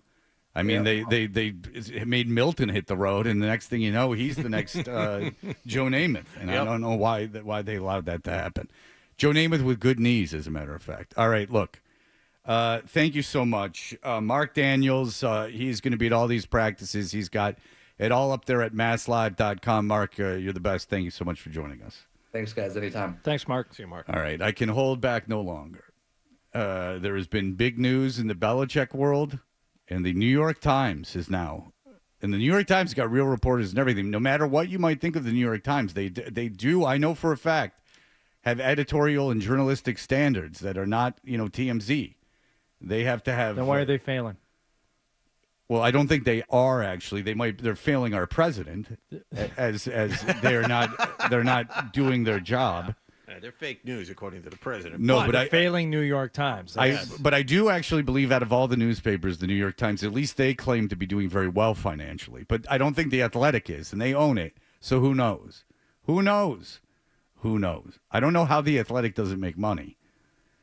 But and the New York Times does, but who knows? But look, the New York Times, not the Athletic, the New York Times, with David Carr and the rest of the guys that have written for them in the past, they've got Belichick info that some of us knew. I'm hitting my chest because now I am next to Pablo Torre. I'm getting text messages from people I don't even know. Well, Skablooey Bowie. Well, I know who they are, but I don't know how they got my number. Skibbity boop bop beep. Kaboom! That's right, Sargy. Razzle dazzle. Yes, indeed. Oh, boy. And we have definitive proof that Jordan Hudson has not done one of the things that she may or may not have claimed. No, she has not. Okay. All right, so we will get into that in just a moment, and I best have these movie clips because I'm very excited for them. All right, you're gonna be pleased. Thank you. All right, we'll be back in just a moment. Sports Hub headlines presented by Celsius Energy Drinks. Patriots OTAs front and center yesterday in Foxborough. Stephon Diggs, Ramondre Stevenson, and Matt Collins among those that were missing. 4 interceptions for Drake May. Mike Vrabel confirmed joint practices with both the Washington Commanders and the Minnesota Vikings during the upcoming preseason. NFL owners are both expected to approve a contract extension for Commissioner Roger Goodell today and vote on a revamped tush-push rule. Red Sox beat the Mets again 2-0 at Fenway Park. Garrett Crochet will pitch tonight as the Sox go for a 3-game sweep. Bruins have signed GM Don Sweeney to a 2-year contract extension, and the Chicago Fire FC more specifically, beat the New England Revolution last night 3-1 in the round of 16 at the Lamar Hunt U.S. Open Cup. Sports Hub headlines are brought to you by Freedom Boat Club. Don't buy a boat this summer. Join Freedom Boat Club. Enjoy unlimited usage of boats at 21 prime locations from the North Shore to P-Town. Go to freedomboatclub.com today. I'm John Wallach on Boston's Home for Sports, 98.5 The Sports Hub. Your next update at 8 o'clock. You're listening to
is Boston Sports. Boston Sports. And it is all we do.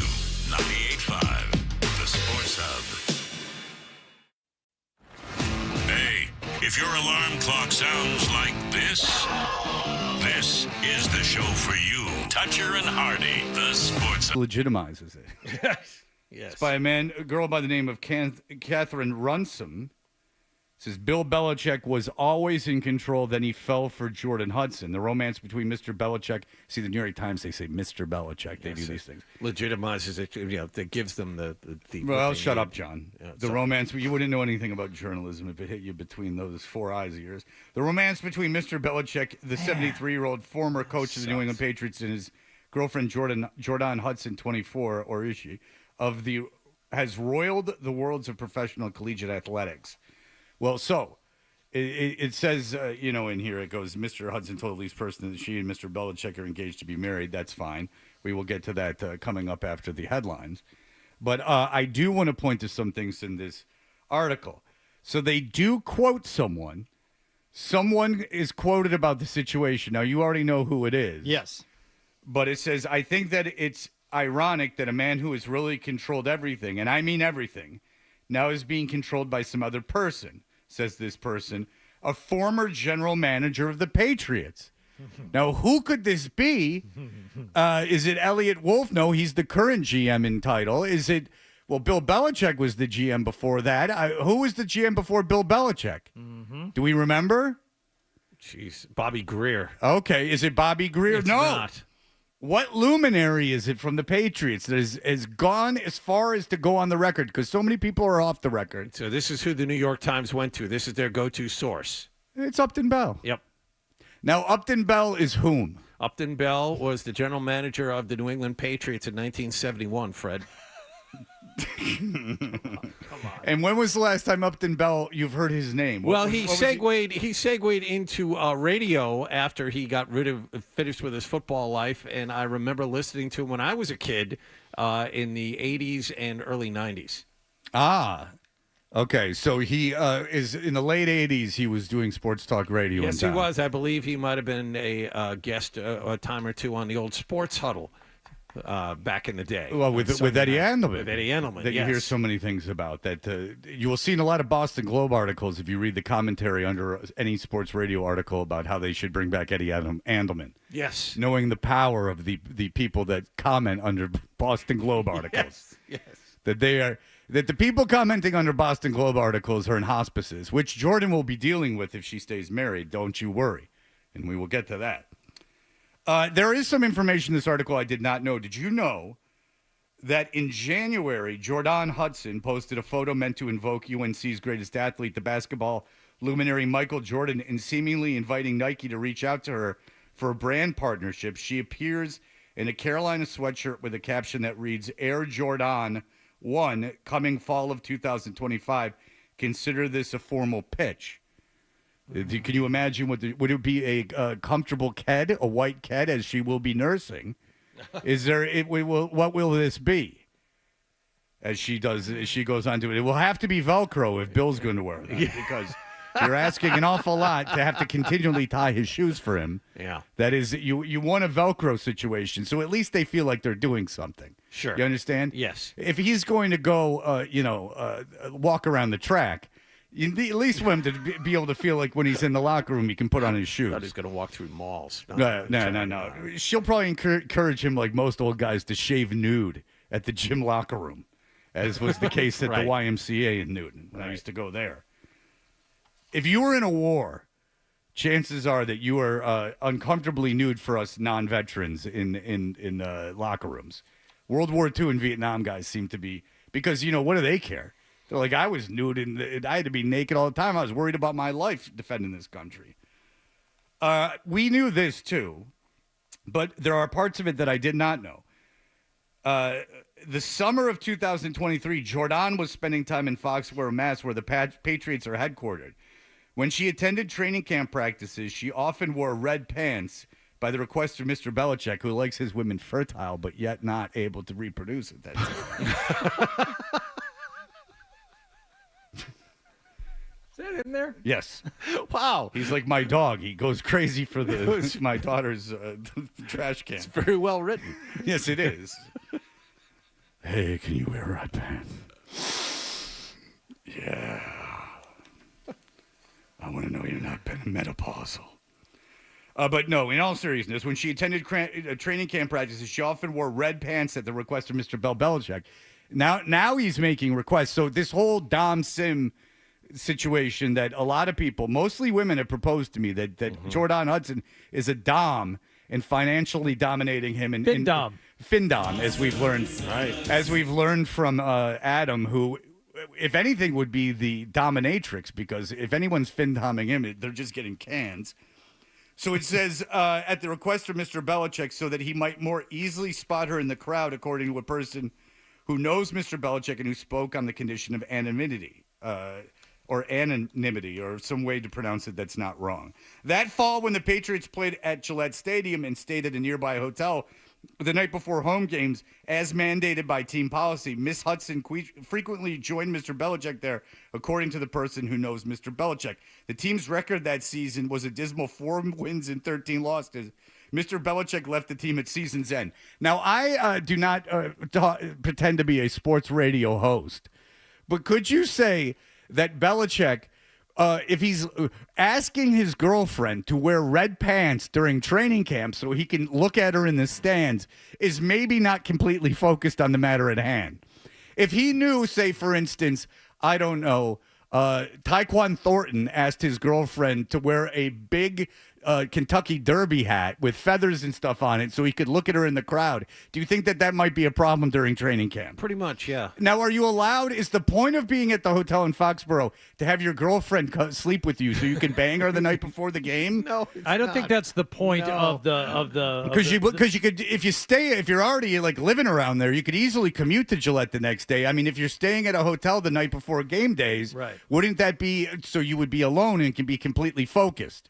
Not to bring up your young girlfriend, but I understand that the red pants got you all heated, because that is how old dogs get in heat. You know, if you wave a red towel in front of them, they get very excited. That's right. They go. Whoa. I went back and found the Instagram post that you kind of mentioned earlier in the article about this one got past me the first time. It did me too. So she is posed in Jordans and Carolina gear and Air Jordan 1 coming fall of 2025, blue diamond emoji. Consider this a formal pitch at Jumpman23 at Nike, blue heart, crying laughing emoji, sneaker emoji. Yeah, it's a lot of fun. She's got a great wit about her. And she was saying to Nike that, like, look, I'm banging the coach of the team. Make me the shoe. Look at me. This is a shoe for every woman. You know the ads you're doing for the WNBA where the women are talking about how tough it is and how real people like women's sports. You do a separate line just for chicks that are banging old guys. That's you counter that. So for every Caitlin Clark, Angel Reese ad you have about their excellence in sports, you have a counter ad about chicks that just quit sports to bang old guys. That's the shoe for me. That's the shoe I want. Hospice shoes, as they're called. Shoes that can attract men in hospices, rich men.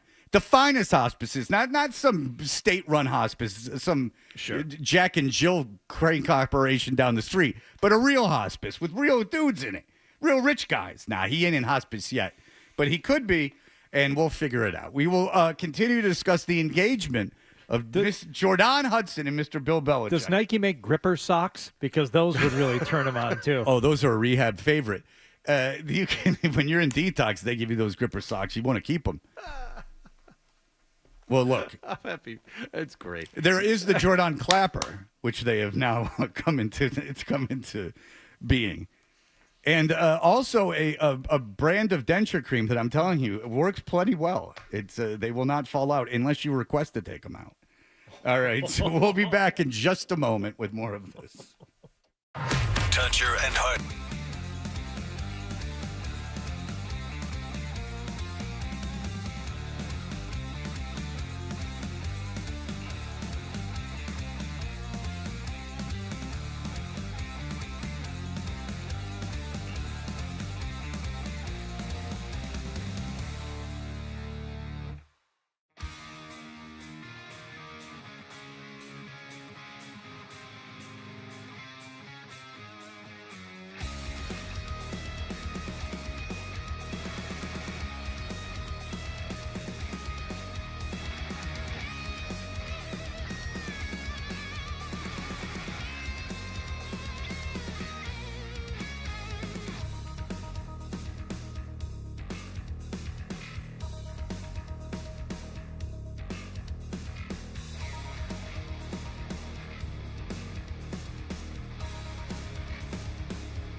Patriots headed through practice in front of the media yesterday afternoon in Foxborough as OTAs continued. Stephon Diggs, Ramondre Stevenson, and Marte Mapu are among the missing. First-round draft pick Will Campbell and Christian Barmore were out there. Wide receiver Pop Douglas, meanwhile, is a big fan of the team's new/old offensive coordinator, Josh McDaniels. Oh, nah. I think it's going to be lovely.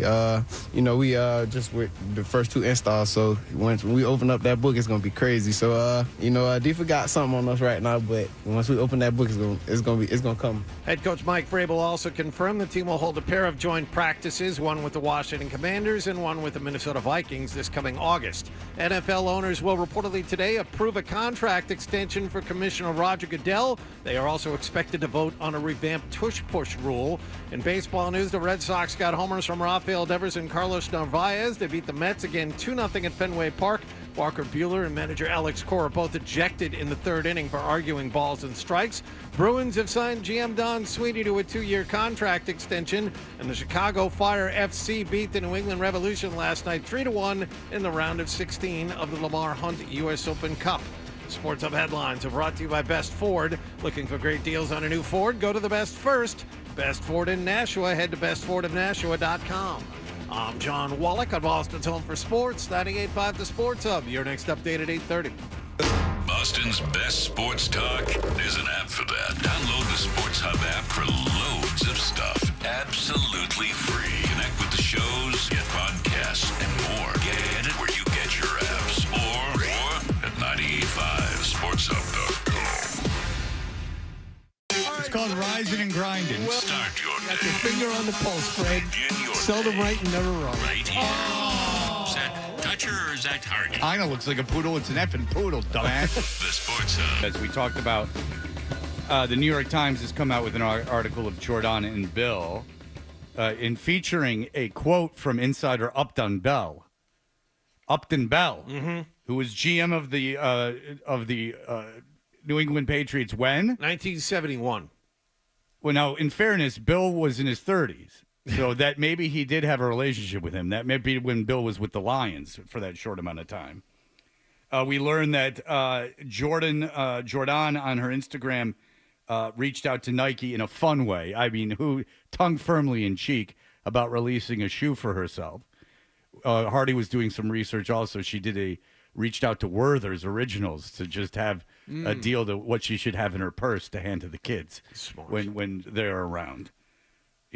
Also, she had a deal with a grabber company, one of those grabbers, so you don't have to get up from the easy chair. Well, she's also working on a new fashion accessory. So instead of sticking a Kleenex up the sleeve of your blouse, there's an actual holder that goes on. It's a bracelet Kleenex holder. Yeah, and it's to wipe both noses and sides of the mouth when they get white with saliva.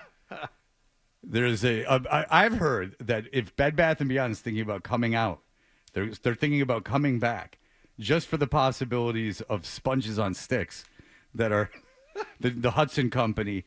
Bad Little Cub Productions or whatever it is could Trouble Cub Fred. could get something going with. I just saw a reel pop up the other day for the Trouble Cub shower chair, which is a nice little thing because you can't stand there. It's slippery. It's dangerous. Now, of course, we're joking around about things, but Jordan Hudson is 24 and Bill Belichick is 73, and they are engaged. It's good news. Some of us knew about this. The rumored is that I have heard, I will say, I don't know if this is true, is these kids are getting married in December of this very year. That has been the rumor that we've been hearing for a long time. Yeah, months now. For months now. Jordan has, she has been wearing a wedding ring, along with her Bridgewater State ring, which the New York Times article definitively says she never graduated from. So just like Belichick wears Navy shirts pretending to have been in the military, stolen valor, Jordan wears Bridgewater State memorabilia, even though she holds no diploma for them. It's a little off-putting. And so, if I'm Bridgewater State, I'm like, can you please keep us out of this? You couldn't even graduate. Can you please take a step back? I don't need this around us right now. It's unfair to them. She couldn't get past the academic standards. She couldn't graduate. No, she could not. But the thing is that right now, everything is gravy. I mean, Bill Belichick is 73. She's 24. Now, we've done a little bit of research, And Hardy, how long did Bill Belichick's dad live? To be what age? Until the age of 86. So there are good genes in that Belichick family. Yes. So right there, you're 12 years, right? So that's 12 years if my math is correct. So with modern science, what do you feel comfortable tacking on there? A good life. We want him to live a long life. I would give him at least 6 more years. Past that, so that gets him to 90. Yep. No. That would get him to 96. 92. Oh, 90. If he leaves 6 years beyond, what the previous generation. So 19 more years of Bill Belichick on this planet. And so my parents are 82. Now, they did just go on a Viking cruise to Italy where they came back thrilled that they were able to keep up with the group. So, I mean, if you're looking for vacations, look no further to Viking River Cruises. There's a historian aboard that not only teaches you on the boat, they take you on walking tours. And Bill will be able to keep up if he's anything like my parents. But you think that you're married. If he lives to be how old? Let's say, you know what? Let's give him 20 more years. All right, 20 more years. He's 94. That puts her at 44. Yes. And right back in that dating pool, because then you're going to have to meet a guy in his 90s. Because if you went 70, then now you're opening up the Guinness Book of World Records for dudes. Because I got news for you, you're not getting a Belichick at 40 in your 40s. Let's be honest. Correct. Yeah, your days of preying on the elderly are long gone. Now you are you're on the verge of you're middle aged. I was just going to say, all the people that she would go after would be dead or dying. It'd be much more difficult for her to jump back in the dating pool, given her proclivities for older men. But I mean, let's say that this is a real relationship and they are truly in love, and he lives to be 96 years old. This, ladies and gentlemen, is not raising kids and running around the backyard with the white picket fence. These are the golden years. This is the end of the movie where he puts the balloons on his house.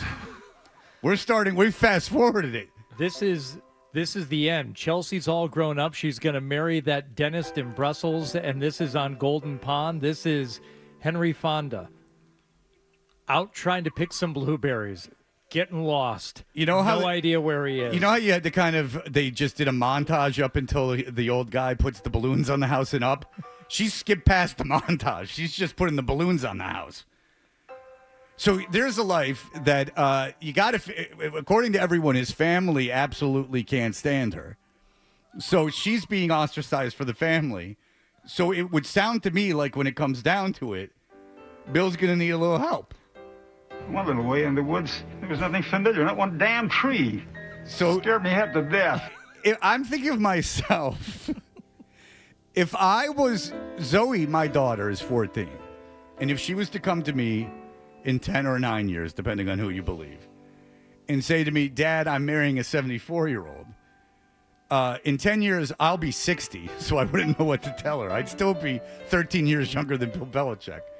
But I would say to her, there's a very real thing that goes on as people age. They tend to deteriorate.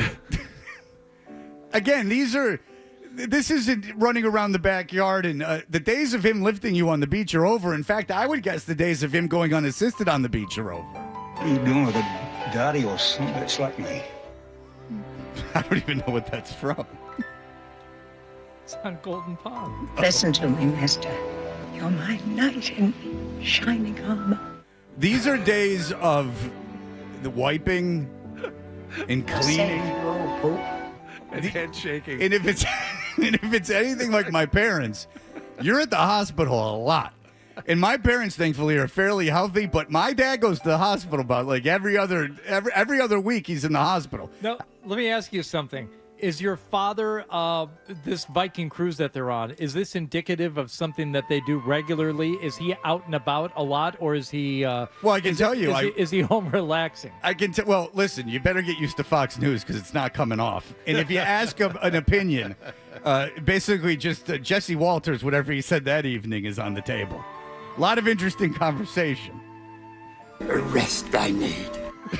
I will tell you, maybe he'll be very wise like Yoda and teach her the ways. Rest. And you got to figure the Belichick brand is on fire from the ages of 80 on. That it's a money-making powerhouse, that he can't stop making money. That all that is happening. I have seen my dad out and about, as a matter of fact. I went to the gym when I was staying with them. I went to the gym where my father happened to be training with a trainer. And you know what he was doing? You know those foam rollers?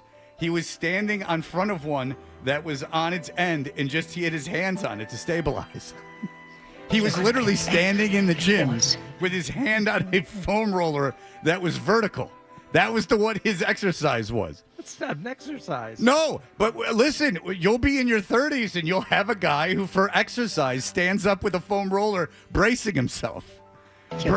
Bracing yourself becomes an exercise. You're going to get back on that horse, and I'm going to be right behind you. And you got to be careful when you get into that bed, too. It's just like, I'm gone. Like an 85-unit thing. He was just going to put a toilet in every room.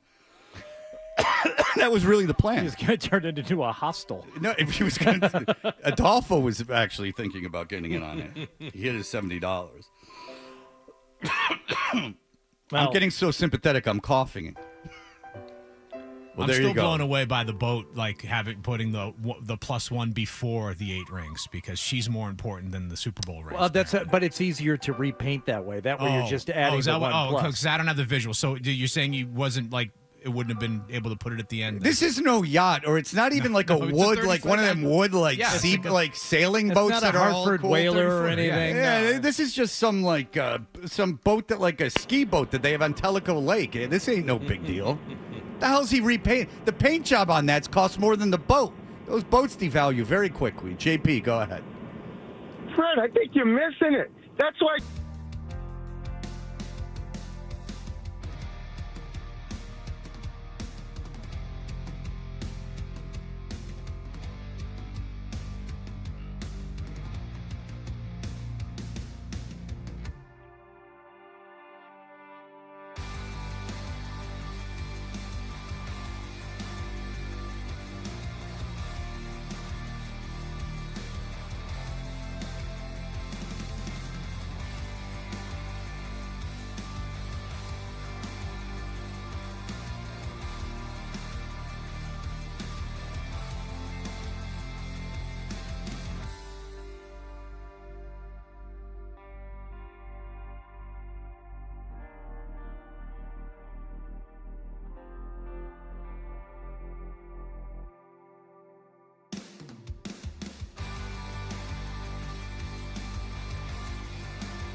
on the Sports Hub. There was a report that Don is entering the final year of his contract. A, can you confirm that? And B, is there a That's desire? not a report. I said it earlier. Okay.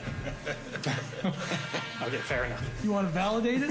You can validate it. It doesn't have any bearing on, again, as I referenced, not to jump in front of Cam and finish the question. All right. He's not here yet, so this is unnecessary. All right, let's get to the how much this boat cost of Bill Belichick's. How much to paint that boat, Bob? Would it cost to I paint would Bill? tell you. Go ahead. Yeah, I would tell you right off the top of my head to do that boat with the graphics back on it and making it completely correct. You're talking a minimum of $35,000 to $50,000 because to paint just a 72 Corvette, just an example, another fiberglass, nowhere near the size. You're not getting that Corvette done in this world today correctly for much under $20,000 to $25,000, and that's on a waiting list to boot. Well, first of all, thank you for that information, and we're fascinated that boat. I don't know what about that boat is so expensive, but that's a $500,000 boat. I mean, it's not a yacht or anything, but it's like $500,000. But if I have a $5,000, $100,000 thing that I bought, say it's worth half the price. Now let's be gracious with this. It's worth $250,000. I'm going to pay $50,000 to get it painted. Well, there's someone else who said there are like actual decals that people can use on boats. No. That's a paint job. Come on. I don't know. That's not a decal. No.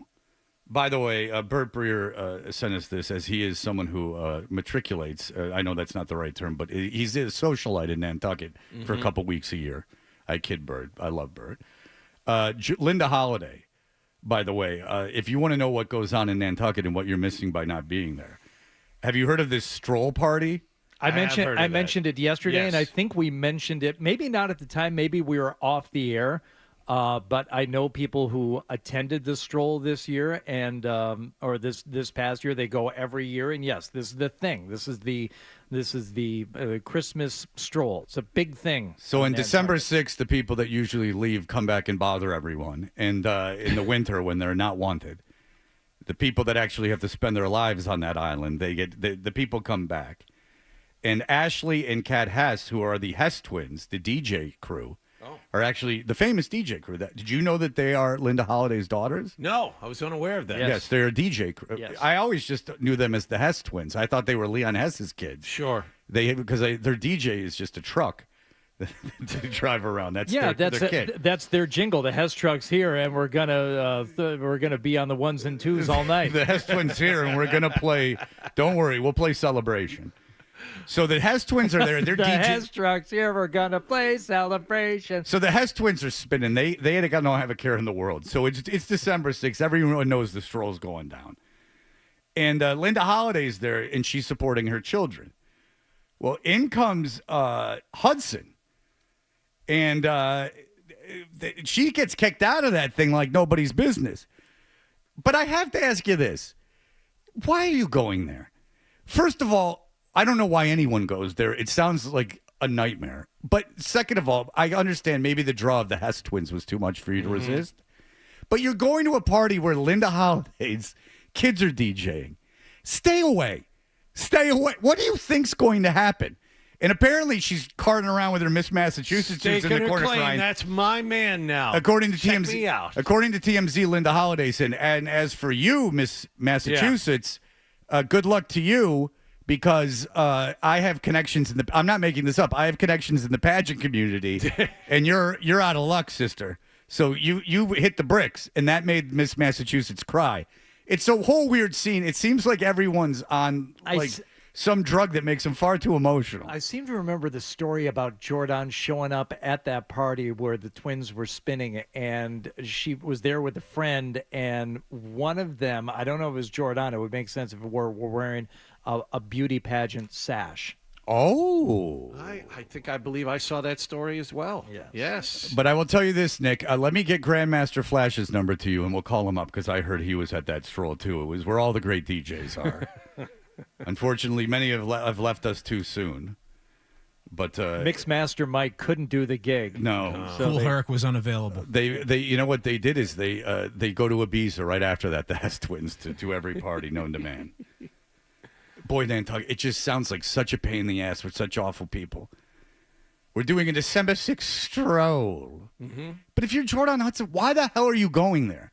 That's Linda Holliday's island. I know that. but Stay out of the island. I didn't say that this woman is particularly smart, but I do think that she went there to say, it's my man, it's going to be my territory, the whole thing. Can you imagine that you spend like $20 million to live on an island where Bill Belichick's like swinging it around? Like, get out of here with that. Like, when I think of like cool like people, I don't go think Bill Belichick. Mm-hmm. You understand? Like, if I wanted to be in some kind of society, wouldn't you would be like with Moroccan princes and like art dealers, like flying all over the place, with hanging out with rock stars, doing stuff like that? Not some old guy with a Stolen Valor Navy T-shirt on. I mean, he's the epitome of everything I wouldn't want to be around. Let's go to Nantucket. Why? Oh, well, the Belichicks live there. Wow. Well, I tell you, I know that they were throwing a party, and I heard some things about that. I told you about that a year ago. Yep.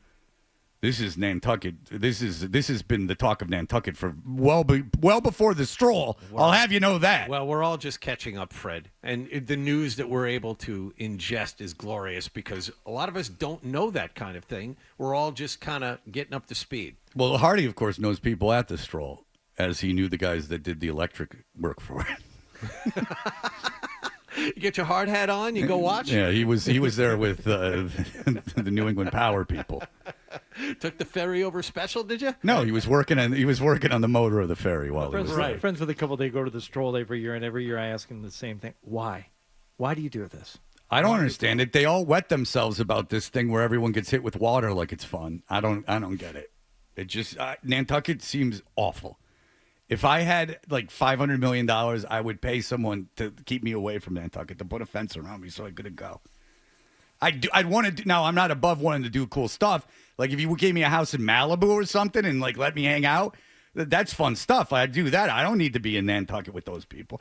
Get me on Martha's Vineyard where the Alan Dershowitz plays nude volleyball. I want to see that nude beach. That's near Aquina, yeah. You have those red pubes going everywhere. Which way?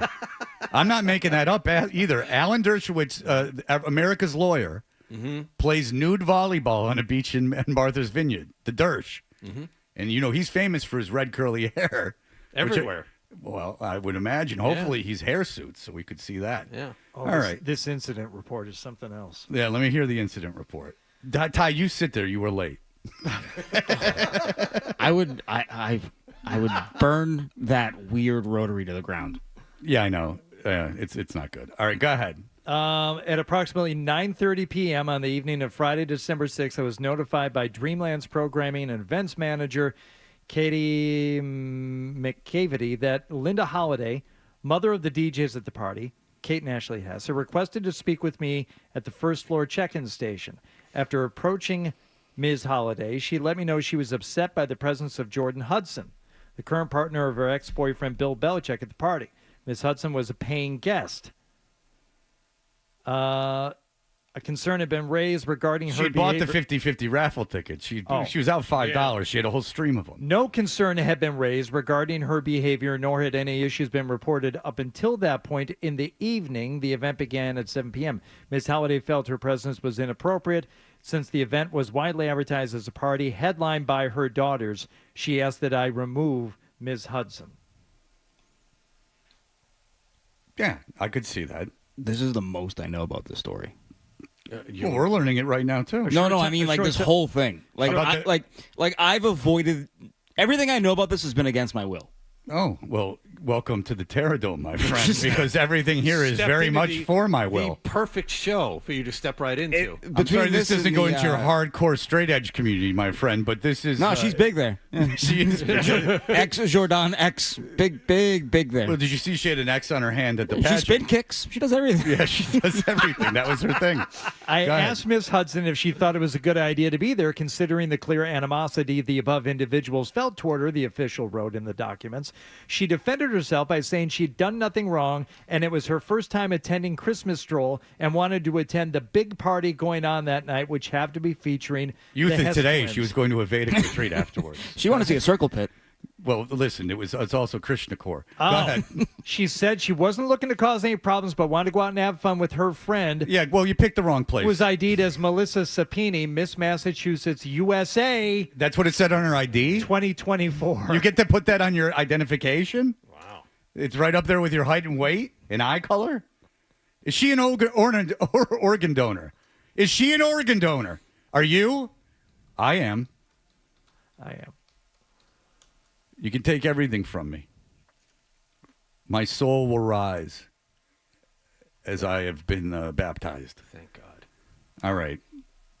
There were only a few minutes left in the party. Hudson agreed to leave, but as she and Sapini were walking out, the event staffer stated Hudson told them Holiday, who has ties to the pageant world, threatened Sapini. And the mafia, apparently. While they were on the dance floor. She said Holiday told Sapini if she valued her current title, she should think twice about who her friends are. How is Linda Holiday still not in jail? Ooh.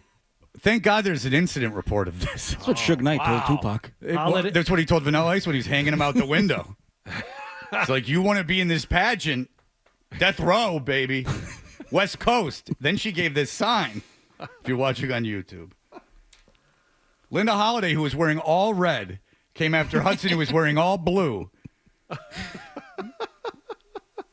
And Robert Duvall and Sean Penn showed up, and it was a whole thing. That's right. That's right. All right, look. That's a colors joke. In fact, we all know that Hudson is in the Latin Kings. Right. All right. I didn't mean to misrepresent her gang affiliation. All right, look. She's old enough to be a full-fledged. She might be a member of the Pee-wees from Colors. I don't think she's a full-fledged gang member yet. That's a good pull. That's right. That's She's really she's a corner girl right now. She's just she's getting handed the crack. So the people with the large amount aren't getting corner boys where they're out there handing it out. Yep. Yeah, she's out there. She's up there throwing rocks at Hodge's car. Well, if we can cross movies, do you know that in this incident report, Chris Rock is crying the entire time? All right, very good. That was a different movie. All right, we will be back. That was the Wesley Snipes one, which does not hold up, by the way. If you're looking for gang movies, do not look for the Wesley Snipes one. New Jack City? Not good. Okay. Not good. All right, we'll be back. Ty Anderson is here, and he was nice enough to come in where he's going to hang out for a while, and we'll talk about the Bruins.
Let's go. Let's ride. 98.5. Like, let's roll the dice.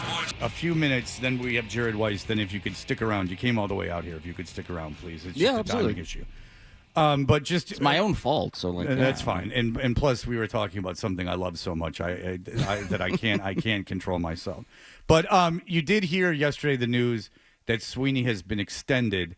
I guess it's not a surprise, but what are your thoughts on that matter? I like it if only because I don't want a lame duck GM making moves in 2025 to make the playoffs in 2026. Like if the Bruins are about what they're about and they always reference their record and their sustainability, well then you need to make moves to get back to that, right? Or to maintain that. And if you have a GM in the final year of his contract and you say you got to make the playoffs, he's going to make bad signings of all guys that are in their mid-30s to try to make the playoffs in 2026. And so I like it from that standpoint. At the same time, like, this is a very, insulary job. And so if you're out there going, oh, they got to fire Don Sweeney. Okay, who are they bringing in? Are they bringing in Ken Holland, who hasn't built a winner since 2008? Yeah. Are they bringing in Lou Lamoriello, who's 82 years old, and would tell David Pastrnak, your number's too high and shave your face? Like, it's not a job that gets a lot of new candidates. And sometimes the executive is better than the one you don't. And so they were never going to fire him, but I think especially if they did it now, I wouldn't like it either. So I guess that's the part that some people take issue with, in that whether you're talking about him or you're talking about Cam, they're never going to fire him. So, I think that's what Bruins fans take issue with. These guys seem somewhat untouchable, and so while it may not be a surprise when they get extended, at what point do they start looking at things in the organization outside of the head coach, which they have no problem with? Yeah, I think we're there now, right? Like, I would wonder if there were two things that saved Don Sweeney's job. A, the deadline. I mean, he basically rebuilt the draft pick cupboard at the deadline, and those were good trades, it looks like, right? And also the Four Nations. Like, they got 3 games in their building. They didn't need the playoffs this year. They got 3 games in their building that they wouldn't have otherwise gotten. Like, I wonder. Like, I wonder about those two things. Like, profits just bottom line it. Yeah, I don't know. But I think to your point, like, let's oversimplify it to a potentially inaccurate degree. Last time he got a new contract, he got a 4-year deal. This time he gets a 2-year deal. So they believe in him half as much as they did in 2022. Okay. That's a good point. That's a really good point. That is a very good point, which leads me to the next question. What would it take for Jeremy Jacobs to say, we don't want Cam Neely and Don Sweeney around here anymore? 2027. Like 2027. If they do not make the playoffs, the year after that, if the retool on the fly is not working out, that's when you make that change. Like they have basically said, anytime that I've said the word rebuild, they're like, actually, it's not a rebuild. Actually, it's this. Okay, well, if it's a retool on the fly, then you get 2 years. You get 2 years to rebuild it back up. You got to hit on this draft pick. If this draft pick is some guy who 2 years from now we're talking, he's still in the OHL and he's got 40 points in 60 games or whatever, then it's a failure, right? And so top 10 pick, do they normally make an impact? Like the number 7-8 pick, do they normally make an impact on the NHL roster in 2 years? They should be challenging. They should be challenging in 2026. That's what I would say about that. Like, if you're drafting somebody and you're projecting a 4-year plan, I don't love that because it's a top 10 pick. Like, what? We have enough Dean Letourneaus on this team. Yes, exactly. And the other part of it too is like he's getting a second chance at 2015. Right or wrong, he's getting a second chance at 2015. They have 5 first-round picks the next 3 years. Are they going to use all those? They didn't plan on using all of them in 2015. They wanted to trade a couple of them and move up the board or trade for a high-impact player or whatever.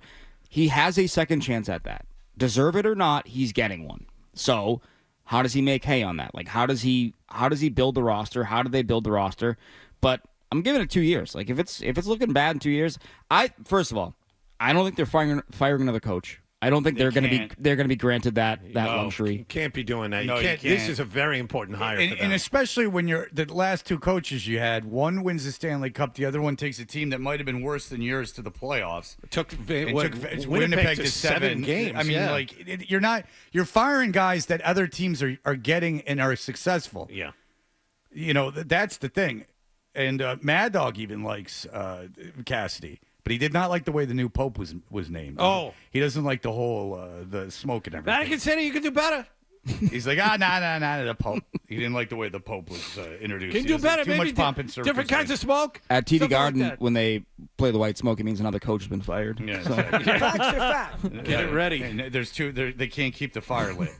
But it is it really is a terrible look for the team when you fire coaches and they're getting scooped up right away and having success. Yeah. That means it's you, not them. I mean, it's definitive proof. I mean, Especially Cassidy went St. to Louis. Especially St. Louis. But Cassidy went to expansion franchise essentially. I know it had built itself up, but I mean, they weren't like going into the year, to my recollection, like it's huge cup favorites. But St. Louis wasn't good. But St. Louis went wasn't there good and went there, and then yes, they went nuts. Much like a month after he got there, they started going nuts. Let's put it this way: Montgomery's like a hero in St. Louis. They loved him when he got there, and they love him even more now. I mean, believe me, I read that dumb St. Louis Post-Dispatch, which is horrible Cardinal writing, where they don't call anyone out ever, no matter what. Everything is dandy. The beat writers that couldn't be bothered having one negative thing to say about the team. You think it's too negative here. You know what's worse? Too positive. It drives me crazy. Midwest sports coverage is very weird. Well, Midwest meaning but Detroit and Chicago are tough. Like but I'm like. But they're like happy with effort though a lot. I don't know. They protect their guys sometimes. Like Probert got favorable coverage after his 8th DUI. Like people are like, yeah, give him a chance. But I don't know. The Detroit sports fans in Chicago and Detroit sports fans can be bad. Not Cubs fans. You're right about that. No, way too passive. Yeah, the Cubs fans. Well, they loved it. My whole theory was that they're pissed that they won a World Series. It's because they loved it. They loved that curse more than Boston did. All right, look, we'll be right back. Jared Weiss is going to join us. We booked him because he had a great article in The Athletic. And if you could hang around a little bit, we'll talk to you more.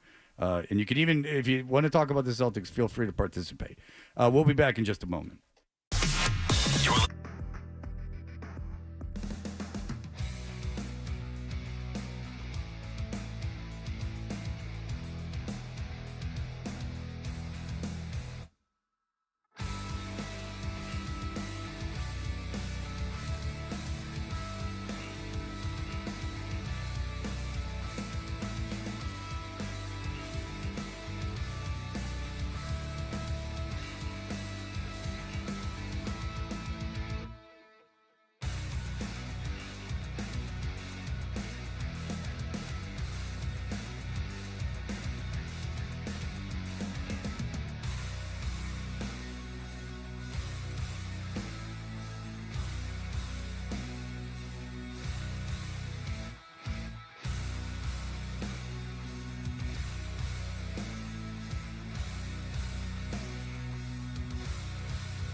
Patriots gave the media their first look at OTAs yesterday in Foxborough as things get rolling under new head coach Mike Vrabel. He has a very clear idea of what he wants this week out of practice. That we're in and out of the huddle, that there's clean substitution, that there's communication. You hear the defense making checks when somebody on the offense moves or motions. There's coordination. Stephon Diggs, Ramondre Stevenson, and Marte Mapu among those who did not participate yesterday. And as promised, Christian Barmore was out there.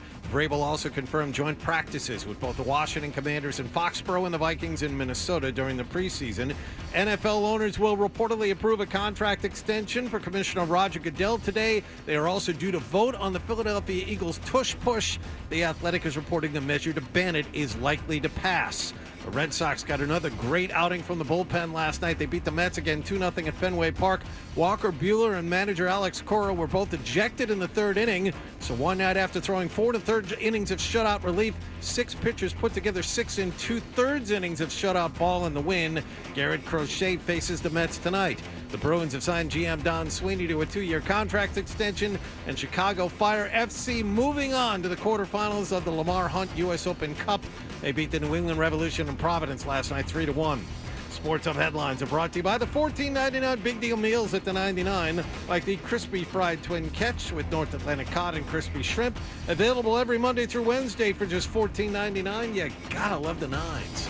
I'm John Wallach on Boston's Home for Sports, 98.5 The Sports Hub. Your next update at 9:30. No matter where you go, you're always connected to Boston sports with the 98.5 The Sports Hub app. Download it wherever you get your apps today. Fred, what's it like to work with Hardy and Wallach? What a golden ticket I've gotten. There you have it. Toucher and Hardy resumes on the Sports Hub. OKC down 8-0 to start by as many as 9 in the opening half. Wallop the Wolves in game 1. Garrett Weiss wrote an article in The Athletic that I like very much. And I have referenced a couple times on the show, so now we're kind enough to have him. He's kind enough to join us on the air. We were kind enough to have him. He's kind enough. It's Weiss, the reality of the new NBA caught up with the Celtics, who might have to find a new way. Jared, thank you for joining us, sir.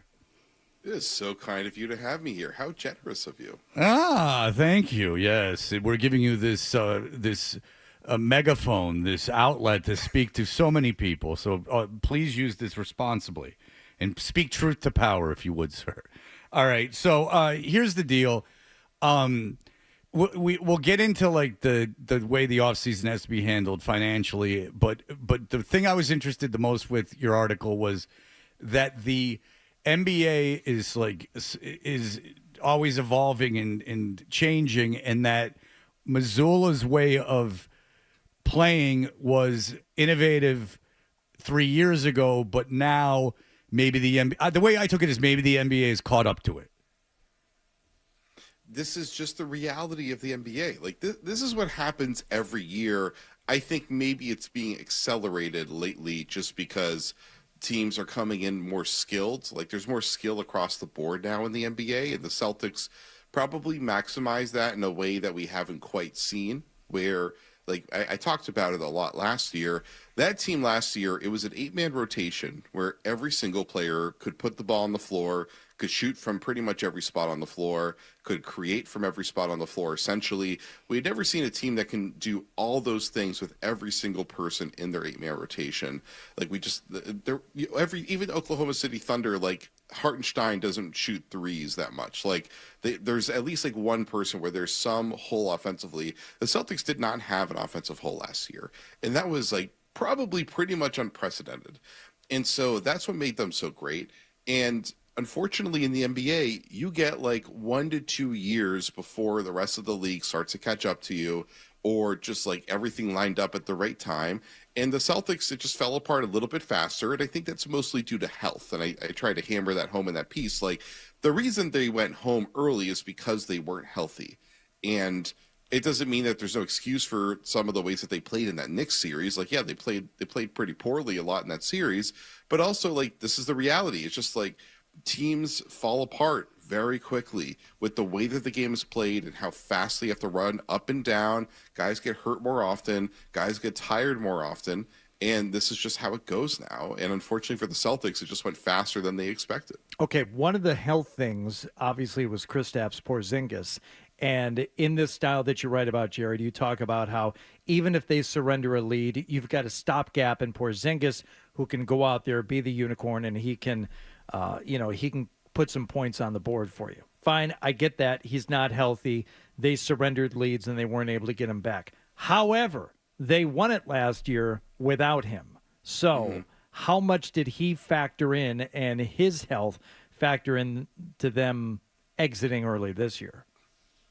A lot, because even though they didn't need him to win the championship last year, they needed him to win the championship this year. Like, they got lucky with the way things worked out last year.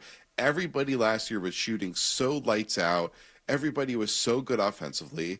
And that once they kind of got used to having Porzingis and they all changed the way that they played, they became a little bit less reliant on his curveball. And then this year, they were more reliant on him. Like, they just didn't have everyone playing as well offensively across the board. And so his value was pretty tremendous.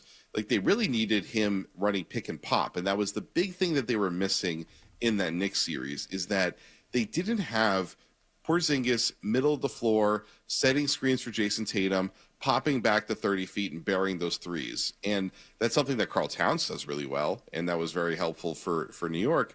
But the Celtics really struggled with getting the ball where they wanted to because the Knicks had so much defensive length. They had so many great defenders helping out on the wings, and they didn't have that pick and pop to take away a lot of the effectiveness of those defenders spreading themselves out. And so go ahead. No, go ahead, Jared. It's my fault.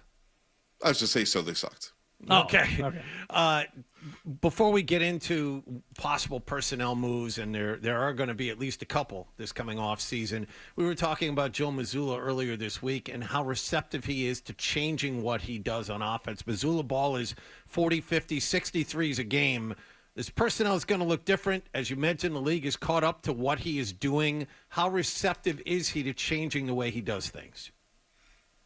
That was a point I tried to make in the story, is that Mazzulla ball, we know it, or people know it as launching 53s, but there's much more layer to that. There's a lot more layer to the way that this particular team played. Mazzulla ball, I think if you ask him, would probably be a little bit more defined in cross-match hunting and trying to find weak points in the defense and targeting them so you can create advantages out of that. That's kind of more of the philosophy, kind of the guiding philosophy of how that team played.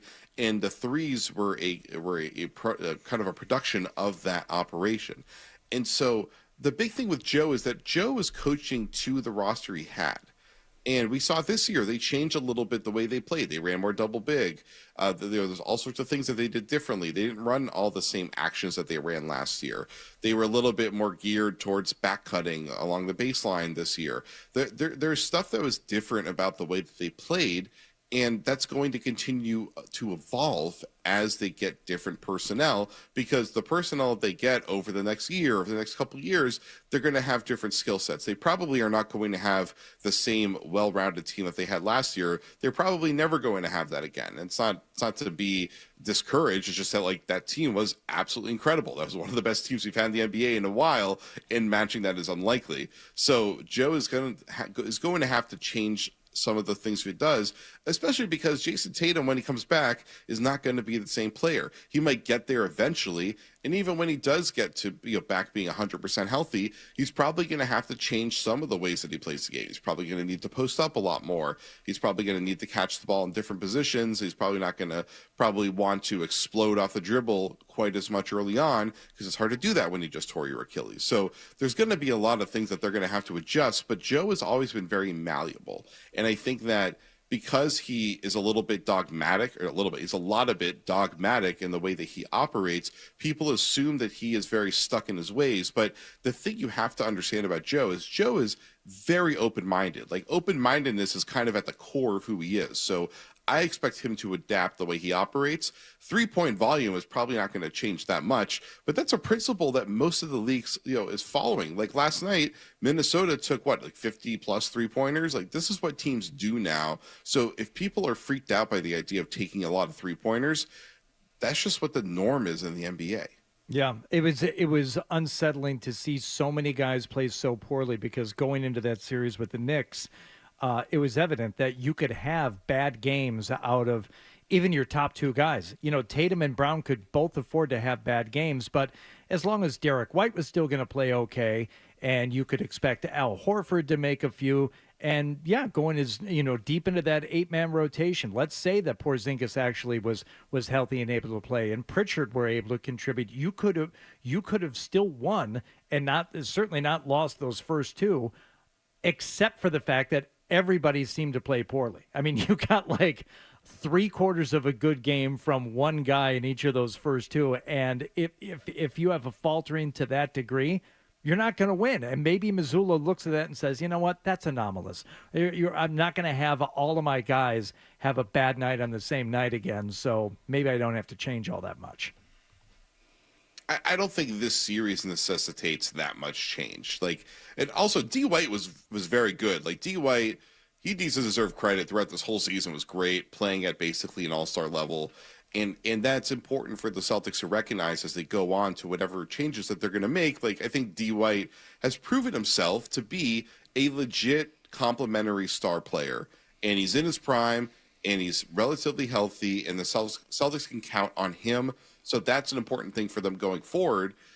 As far as just the way this series went, they just Drew Holiday has not been healthy the entire year. Jaylen Brown was playing on that bad knee, and we'll see if he ends up needing surgery or not. And obviously Jaylen in Game 5 after the Tatum injury played phenomenally.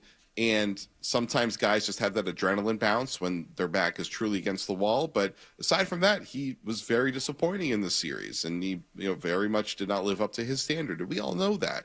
So, of course, Sam Hauser got hurt. Pritchard played well, but not nearly as well as he did at his peaks during the season. So a lot of guys, Al Horford was old, and he was solid, but he was old, and now he might be retiring. We'll see what happens there. So, this series went poorly timing-wise in so many different ways, and I don't think that the Celtics should look at this as some sort of fundamental response to the way that they operate, but more of just a recognition of the way that things falter in the NBA.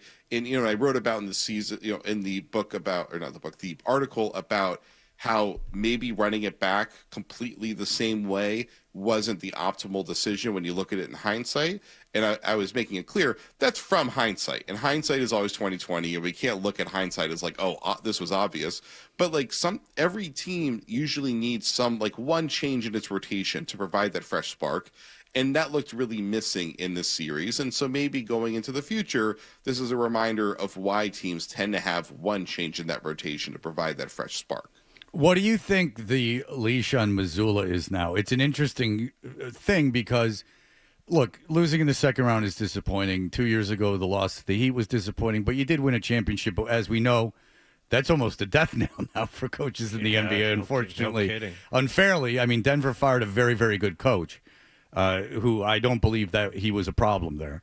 They seem to have their own problems. And that was after Milwaukee fired Budenholzer. Yeah. And it's not like Milwaukee's gone crazy. And but Phoenix, I put that in a different category, but you are right. And Phoenix. That's true. But Phoenix was just a joke. But so Missoula, with Tatum being hurt and having won the championship, if you're the Celtics, what do you think you're looking for out of the team and out of Missoula in particular?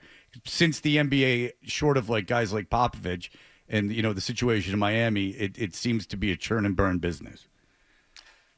Joe Mazzulla is recognized pretty widely as one of the top coaches in the NBA. It was very apparent last year. This year, I thought he still did a very good job. It's hard to remember this team won 61 games this year. They played pretty well by most standards. Only in Boston could a 61 season feel underwhelming. And so Joe has proven himself to be a great coach. The guy built a locker room effectively, set a culture effectively, strategically has been very good. Strategically, it's been great. The team was innovative last year. This year, they played so well, going through that championship hangover, dealing with some guys in and out, dealing with some kind of more long-termish effect injuries for guys like Brown and Drew, and now obviously Tatum. We'll see how this goes. Joe has checked off every box that you want out of a coach. And I know that he's unapproachable for a lot of fans out there that see a lot of the mishigas and the shtick that he does.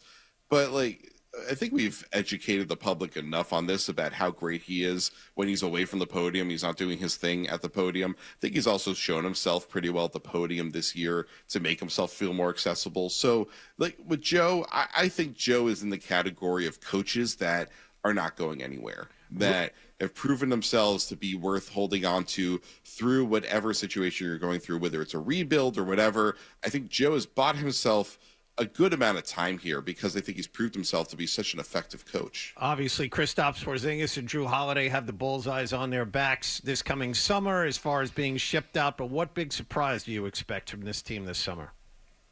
I think that would be the big surprise. I don't expect some sort of massive teardown because this is my at least viewpoint on this. People talk about you have to get rid of Jaylen Brown because the value is so high. I mean, obviously not in this moment, it's not his peak, but like he's your most valuable asset, so you have to cash in on that. But like people conflate value with actual pragmatism, which is that like getting a ton of value for stuff doesn't necessarily make it the right move. People look at it as like, oh, you have to get value. Yeah, but you also have value. You have the guy that's valuable. And so the Celtics, I think maybe what they do tells you a lot about what they see of Jason Tatum's injury situation, because if they clear the deck, that means that they're getting ready for a long Jason Tatum layoff. If they think that Tatum can either come back for next year's playoffs, which would be a little bit excessive, but maybe he can do it, or just be in a really good spot heading into the season after next, then they would want to hold on to their pieces and try to retool around their pieces. So I think that I don't expect this to be some sort of massive 2-year layoff for Tatum. So I would expect that they try to hold things together a little bit here. But like Holiday is a pretty obvious candidate for them to move on from if they need to financially, because he's turning 35 in a few weeks. He's on this pretty pricey long-term deal. They are not probably going to be contending close enough that they can really utilize Drew Holiday for what he's worth to get them over the top like he did last year. And then obviously this year he was unhealthy the entire year and he played pretty below his standard. But there's a lot of teams out there that are going to want to take that bet on Drew, because Drew has very clearly been proven to be the guy you add to your team if you want to win a championship. Like, he's done it twice now. I think everyone knows that he can do that for them. And then with Porzingis, Porzingis is on an expiring, so it's like if you hang on to him, you still lose his salary the next year. But there's going to probably be a team out there that would really value him. So if you can get good value for him, and this is how you get your financial situation in order, then it makes sense for them to do it. But I don't think the team should go too far from contention because they can bounce back relatively quickly. I'm just going to raise this point is that, with the second apron and you make the point that teams don't, the league doesn't want teams to repeat. They want parity. So when I look at the finals now, the Eastern Conference and the Western Conference finals for that matter, I don't see teams with multiple stars. Mm-hmm. Okay. I see teams with a star, and then in two of those teams, not even with elite stars. I don't think that New York or Indiana have elite stars. I don't think they have top 10 stars. I don't think Brunson and Halliburton are top 10 players. No, would you agree? They're in the 10-20 range. Brunson's definitely Brunson is elite now. Okay, cool. All right, there's nothing you can say about him at this point. It doesn't ruin my point. So even if they're all elite, it's not teams with remember when it was you need 3 elite players to win? Well, that's not possible anymore.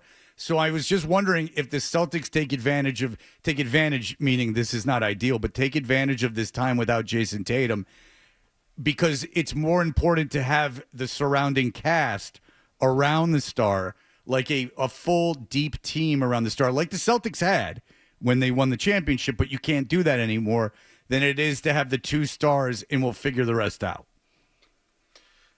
I mean, it's tricky because the Celtics did this. Like, what the Thunder are doing is what the Celtics did last year, which was they had a top player, they had a complimentary all-star, and then they had a really, really good depth. And instead of going for a Luka LeBron combination. Right. And so, and I mean, this is just what happens when you build through the draft. And the Thunder have built through the draft, and it was a trade. But the Thunder are built organically. And now they look incredible, and they look very clearly. But they traded stars to get the picks to build this team. True. Right. I think probably most of it, right? But the Celtics, like, I think have already kind of done that same formula. So Right. they already know how to do what they're supposed to do. Certainly.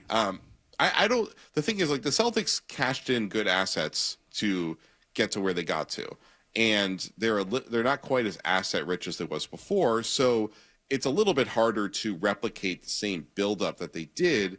But also, and we haven't even said this yet, Brad Stevens every time has pulled a rabbit out the hat, and he's hit like a double or a triple or even a home run on moves that we just didn't see coming. Right. So that's the thing, is when you're talking about what's Brad Stevens going to do next, especially after at his press conference, he basically was like, I don't even know. I'm not telling you anyway. So we didn't really get many hints there.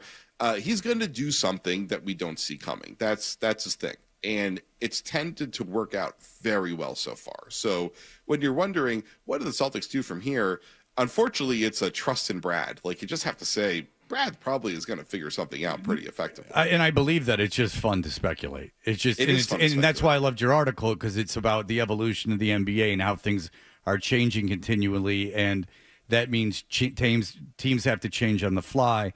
And I believe that makes the product more exciting than just three players getting together at the All-Star game and deciding they want to play together and then burning franchises to the ground. All right, look, Jared Weiss, read all his stuff on The Athletic. We appreciate the time, sir. Thank you, guys. All right, there you go. See you, Ty Anderson is here, and he's been very patient. I had his mic available and up during that interview. He chose not to participate. That was his call. He's got some interesting stuff though when we come back. I mean, I was getting text messages all over the place. I stayed in tune to the interview, but I was getting Bill Belichick text. Oh, really? And that's why Ty stayed. He wants to hear what the text you got about Oh, Belichick. yeah, we won't even talk about hockey. No, I don't want to. No, you got to catch me up on everything I've missed with Jordan. No, that's okay. But I have some stuff I want to talk to you about, and I'm sure the other guys too. We will be right back. You're listening to Toucher and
Oh, you said you didn't want to hear more music in the morning. Okay. Here's more Toucher and Hardy on the Sports Hub. And I am curious if there's been any questioning of you based on dismissing 3 coaches in your tenure, any pushback about getting enough time to do the job.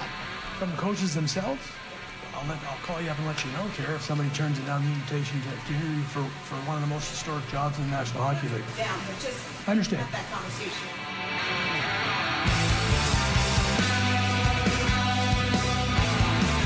It's a dismissive tone to a decent question is that you fired Cassidy and you fired Montgomery. Again, it's a terrible look. It is. I love the Bruins, and I'm not here to sports talk radio you to death, and I don't know more about hockey than the guys coaching the team. But I can tell you this. If you fire 2 coaches, they go to other teams and have success. That's not good. You're on to if you count Joe Sacco, your 4th coach in 4 years. I mean, that's never good, regardless of what your success has been in the past. Welcome to the club, Tara.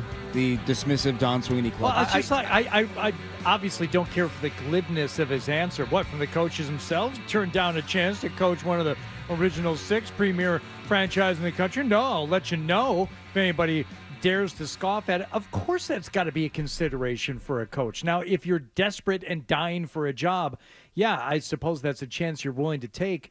But it is with the full knowing that you'll be out of here in a year and a half because, as you said earlier, Ty, when you first sat down, Don Sweeney ain't going anywhere. Cam's not going anywhere. Let me tell you this. If I'm a coach and I'm a hot commodity, I'm an assistant coach, like Ty says they might be interested in this guy from Dallas. And I know, like I'm Ben Johnson, let's just use a football analogy. Mm-hmm. And I know that there are jobs opening up. Sure, I might not want to work for Utah or Winnipeg or something. Like I might not want to go out there. But why would I not want to work for the LA Kings? Like, why would I not want to work for, like, if I know there's an organization that will invest in me and that has a track record of a longer term, what the hell do I care if they're an original 6 team? That doesn't mean anything to me. You can be a good team like the Bruins have been, but have a messier situation if you're a coach, right? Like the Bruins aren't the Sabres on the ice. Right. Behind the bench, yeah, like I might to John's point, 4 coaches in 4 years. That's kind of Sabres-esque. Yeah, I don't want the Buffalo job, but there's 28 jobs that I'd probably take. Like, why is yours the best? Because you're the Bruins? F you. What do I care? But seriously, why would I possibly care if you're the Bruins? What? I'm a fan of the team. Get out of here with that. I want money in length of term. That's what I want. In that regard, you're right. But as we were saying before we had Jared on, the Bruins have to nail this selection, and whoever they hire, they're not going to fire in a year. They can't. It looks too big. Well, it's too big a PR nightmare. Well, they can't. But I mean, I don't think that they. I think. They let Montgomery go into last year of his contract, and we talked to him before that season, John. Yep. And he knew exactly what was going on. Yeah. He was lowball. He felt lowballed. Yes, he felt disrespected. Yeah, of course he did. It was obvious when we had him alone. Yeah, it was obvious. I love Jim Montgomery. I like Cassidy too. I don't understand. Like especially Montgomery. I don't understand. The worst part about Cassidy is that the players that you accommodated by getting rid of him are all gone. Yeah, they're all gone. They're all gone. Yeah, now. like DeBrusque is gone, and I like DeBrusque too. But like whatever, that guy rubbed you the wrong way. That's another thing. Is that Cassidy rubbed you the wrong way? So you got in Jim Montgomery, who's not that way, but now all of a sudden he can't coach you because he's too nice. Get out of there with that crap. Even the players that Cassidy did get along with, and I think there were 4, they're all gone too. Is anybody left? Pastrnak. Pastrnak. Right. So it was. He was a big. If your name fan. isn't Pastrnak, Bergeron, or Rask, I believe was explained to me. Then he's a real prick. I can say this now because it's been 4 years, whatever. But the vibe when the Bruins acquired Hampus Lindholm from Cassidy was finally have a good left shot D. Like he felt like. I think that there were legit things that towards the end of the Cassidy thing where the way they were building the team, there was an element of well, that's not going to fit my system. All right, let's try it, I guess. Like there were players that were brought in that were like, that's not going to fit what we want to do. Okay, so what was the problem with Montgomery? Oh, he's having plenty of success. I don't think that I think by the end, like as the roster changed, I don't think the players in Montgomery are on the same page in terms of how they had to play. Okay. I had heard that going back to the 2024 postseason, like when I had talked to players off the record or, just kind of, hey, what's going on here? And I would say, like, well, so-and-so said this. And they'd be like, well, I don't agree with that. I don't think that's accurate at all. So there was some friction developing there, I think. And Jim kept coaching like he had the 22-23 team, which he didn't, which is a reflection of the front office, though. Like, you're not, like, but, they just weren't on the same page, in my opinion. So now two coaches in a row who managed to get on the same page pretty quick with their other teams. Go ahead. That's right. So now as we segue into another head coach, you have been very high on the Dallas assistant that Fred mentioned. Who is he and why is he a fit for this franchise? Yeah, Misha Donskoff. He's a guy who's been a hockey lifer, basically. Before the NHL, before Dallas, he worked with Las Vegas, won a Stanley Cup on that staff. Before that, he was working with Team Canada. He was working with the London Knights, which is overseen by Dale Hunter. He has experience in player ops. He has some experience in scouting, in video coaching, assistant coaching, all of that. And so I think his resume is really impressive. One thing, John, that stuck out to me was that he was the only NHL assistant coach invited on Team Canada staff for the Four Nations face-off. And Team Canada run by Don Sweeney. Yes. Got to take a closer look at him for 2 weeks. You talk to people about Misha, and they tell you that he's just an absolute savant when it comes to video scouting, video breakdowns, all of that. So a secret weapon for Dallas.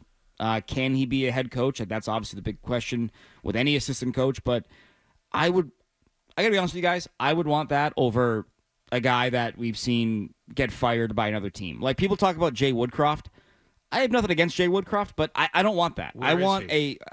He's out of, well, he was with Team Canada, I think, at the international level. I don't know if he's coaching the current Team Canada at the Worlds, but this is a guy, like, I don't know. I'm ready for something new. I'm ready for new ideas, new methods, a younger kind of leaning coach that can tap into some players and get the most out of them, because that's what the Bruins got to do.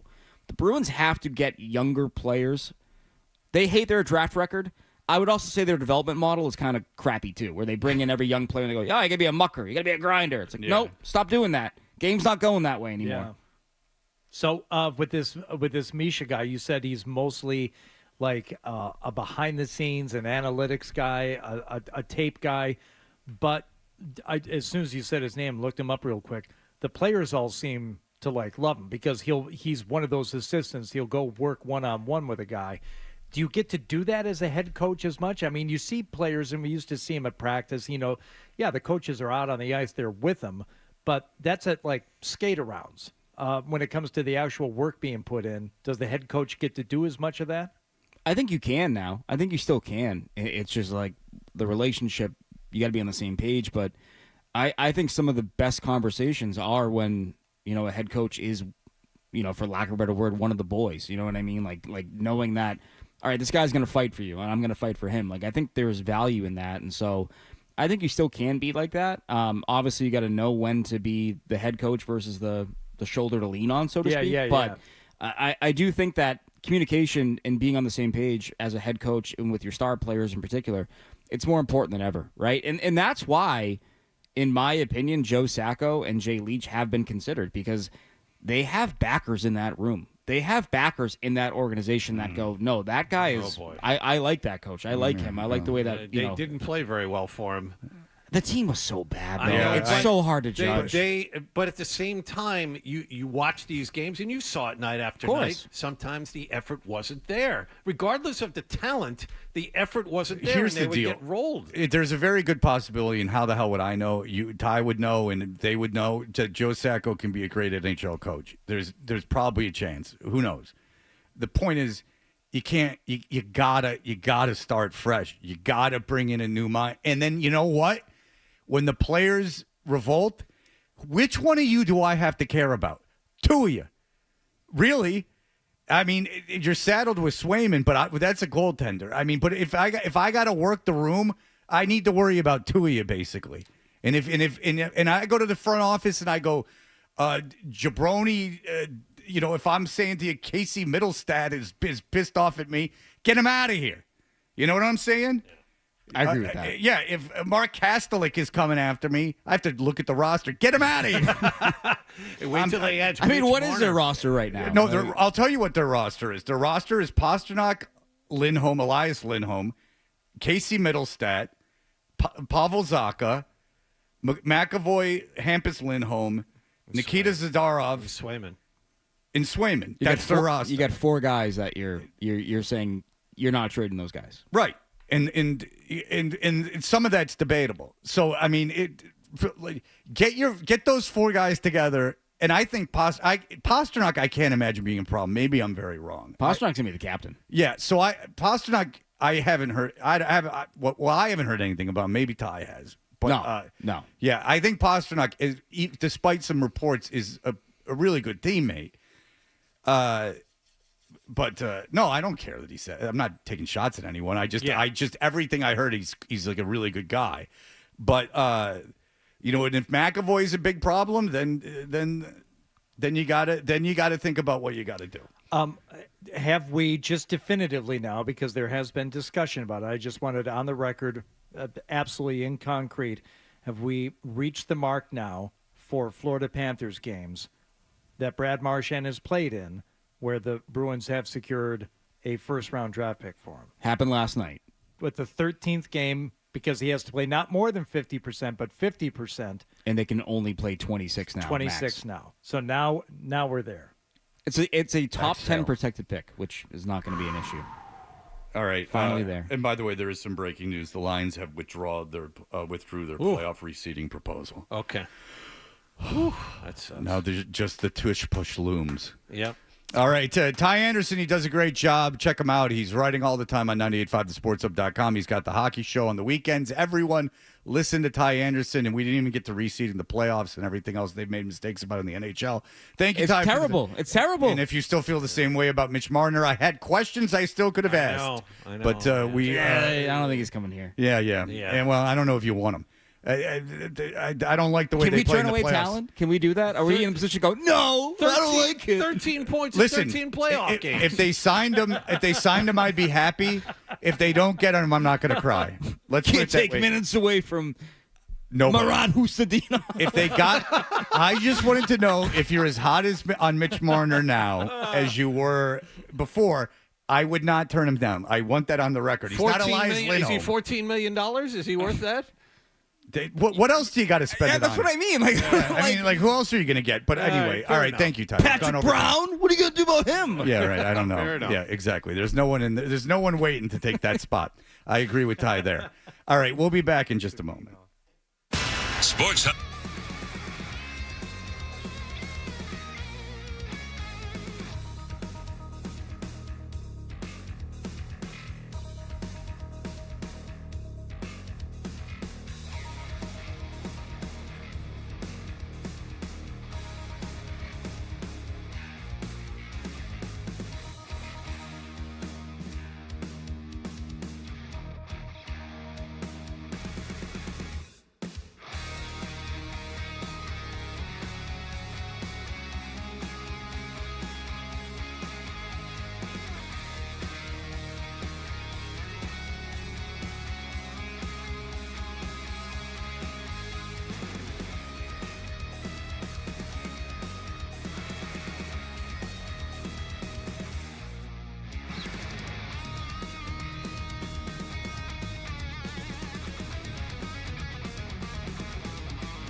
Toucher and Hardy.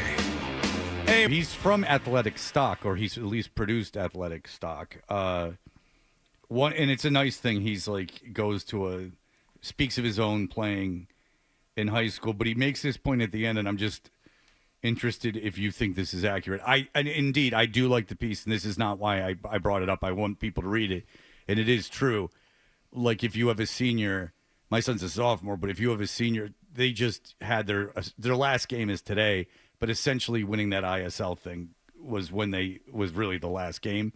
And I can imagine it being very emotional, even if your kid's going on to college to play. But Dan says, one thing's for sure, you'll miss it when it's over, even after a half century. I miss nothing about it. I don't miss it at all. I played high school baseball and basketball. I don't miss it at all. I played a little bit of football, too, until I went to public school. But is he saying you miss playing it or you miss seeing your kids play? Which one is he saying? He's saying he misses playing it. Oh. I'll definitely miss Milo playing because it occupies so much of my life. Can I tell you something that happened?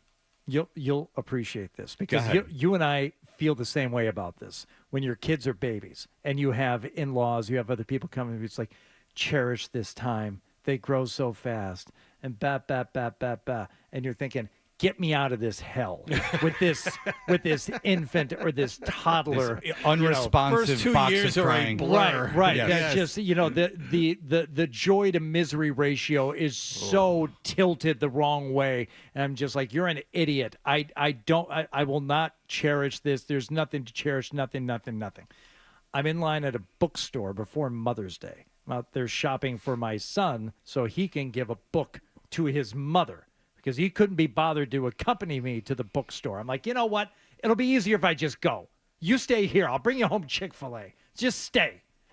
And I'm in line at the bookstore, and behind me is a couple with a girl. She's probably 18 months old, maybe 2 years old. And she's the dad is holding Calico Critters, a box of like Calico Critters toys that they sell at this big bookstore.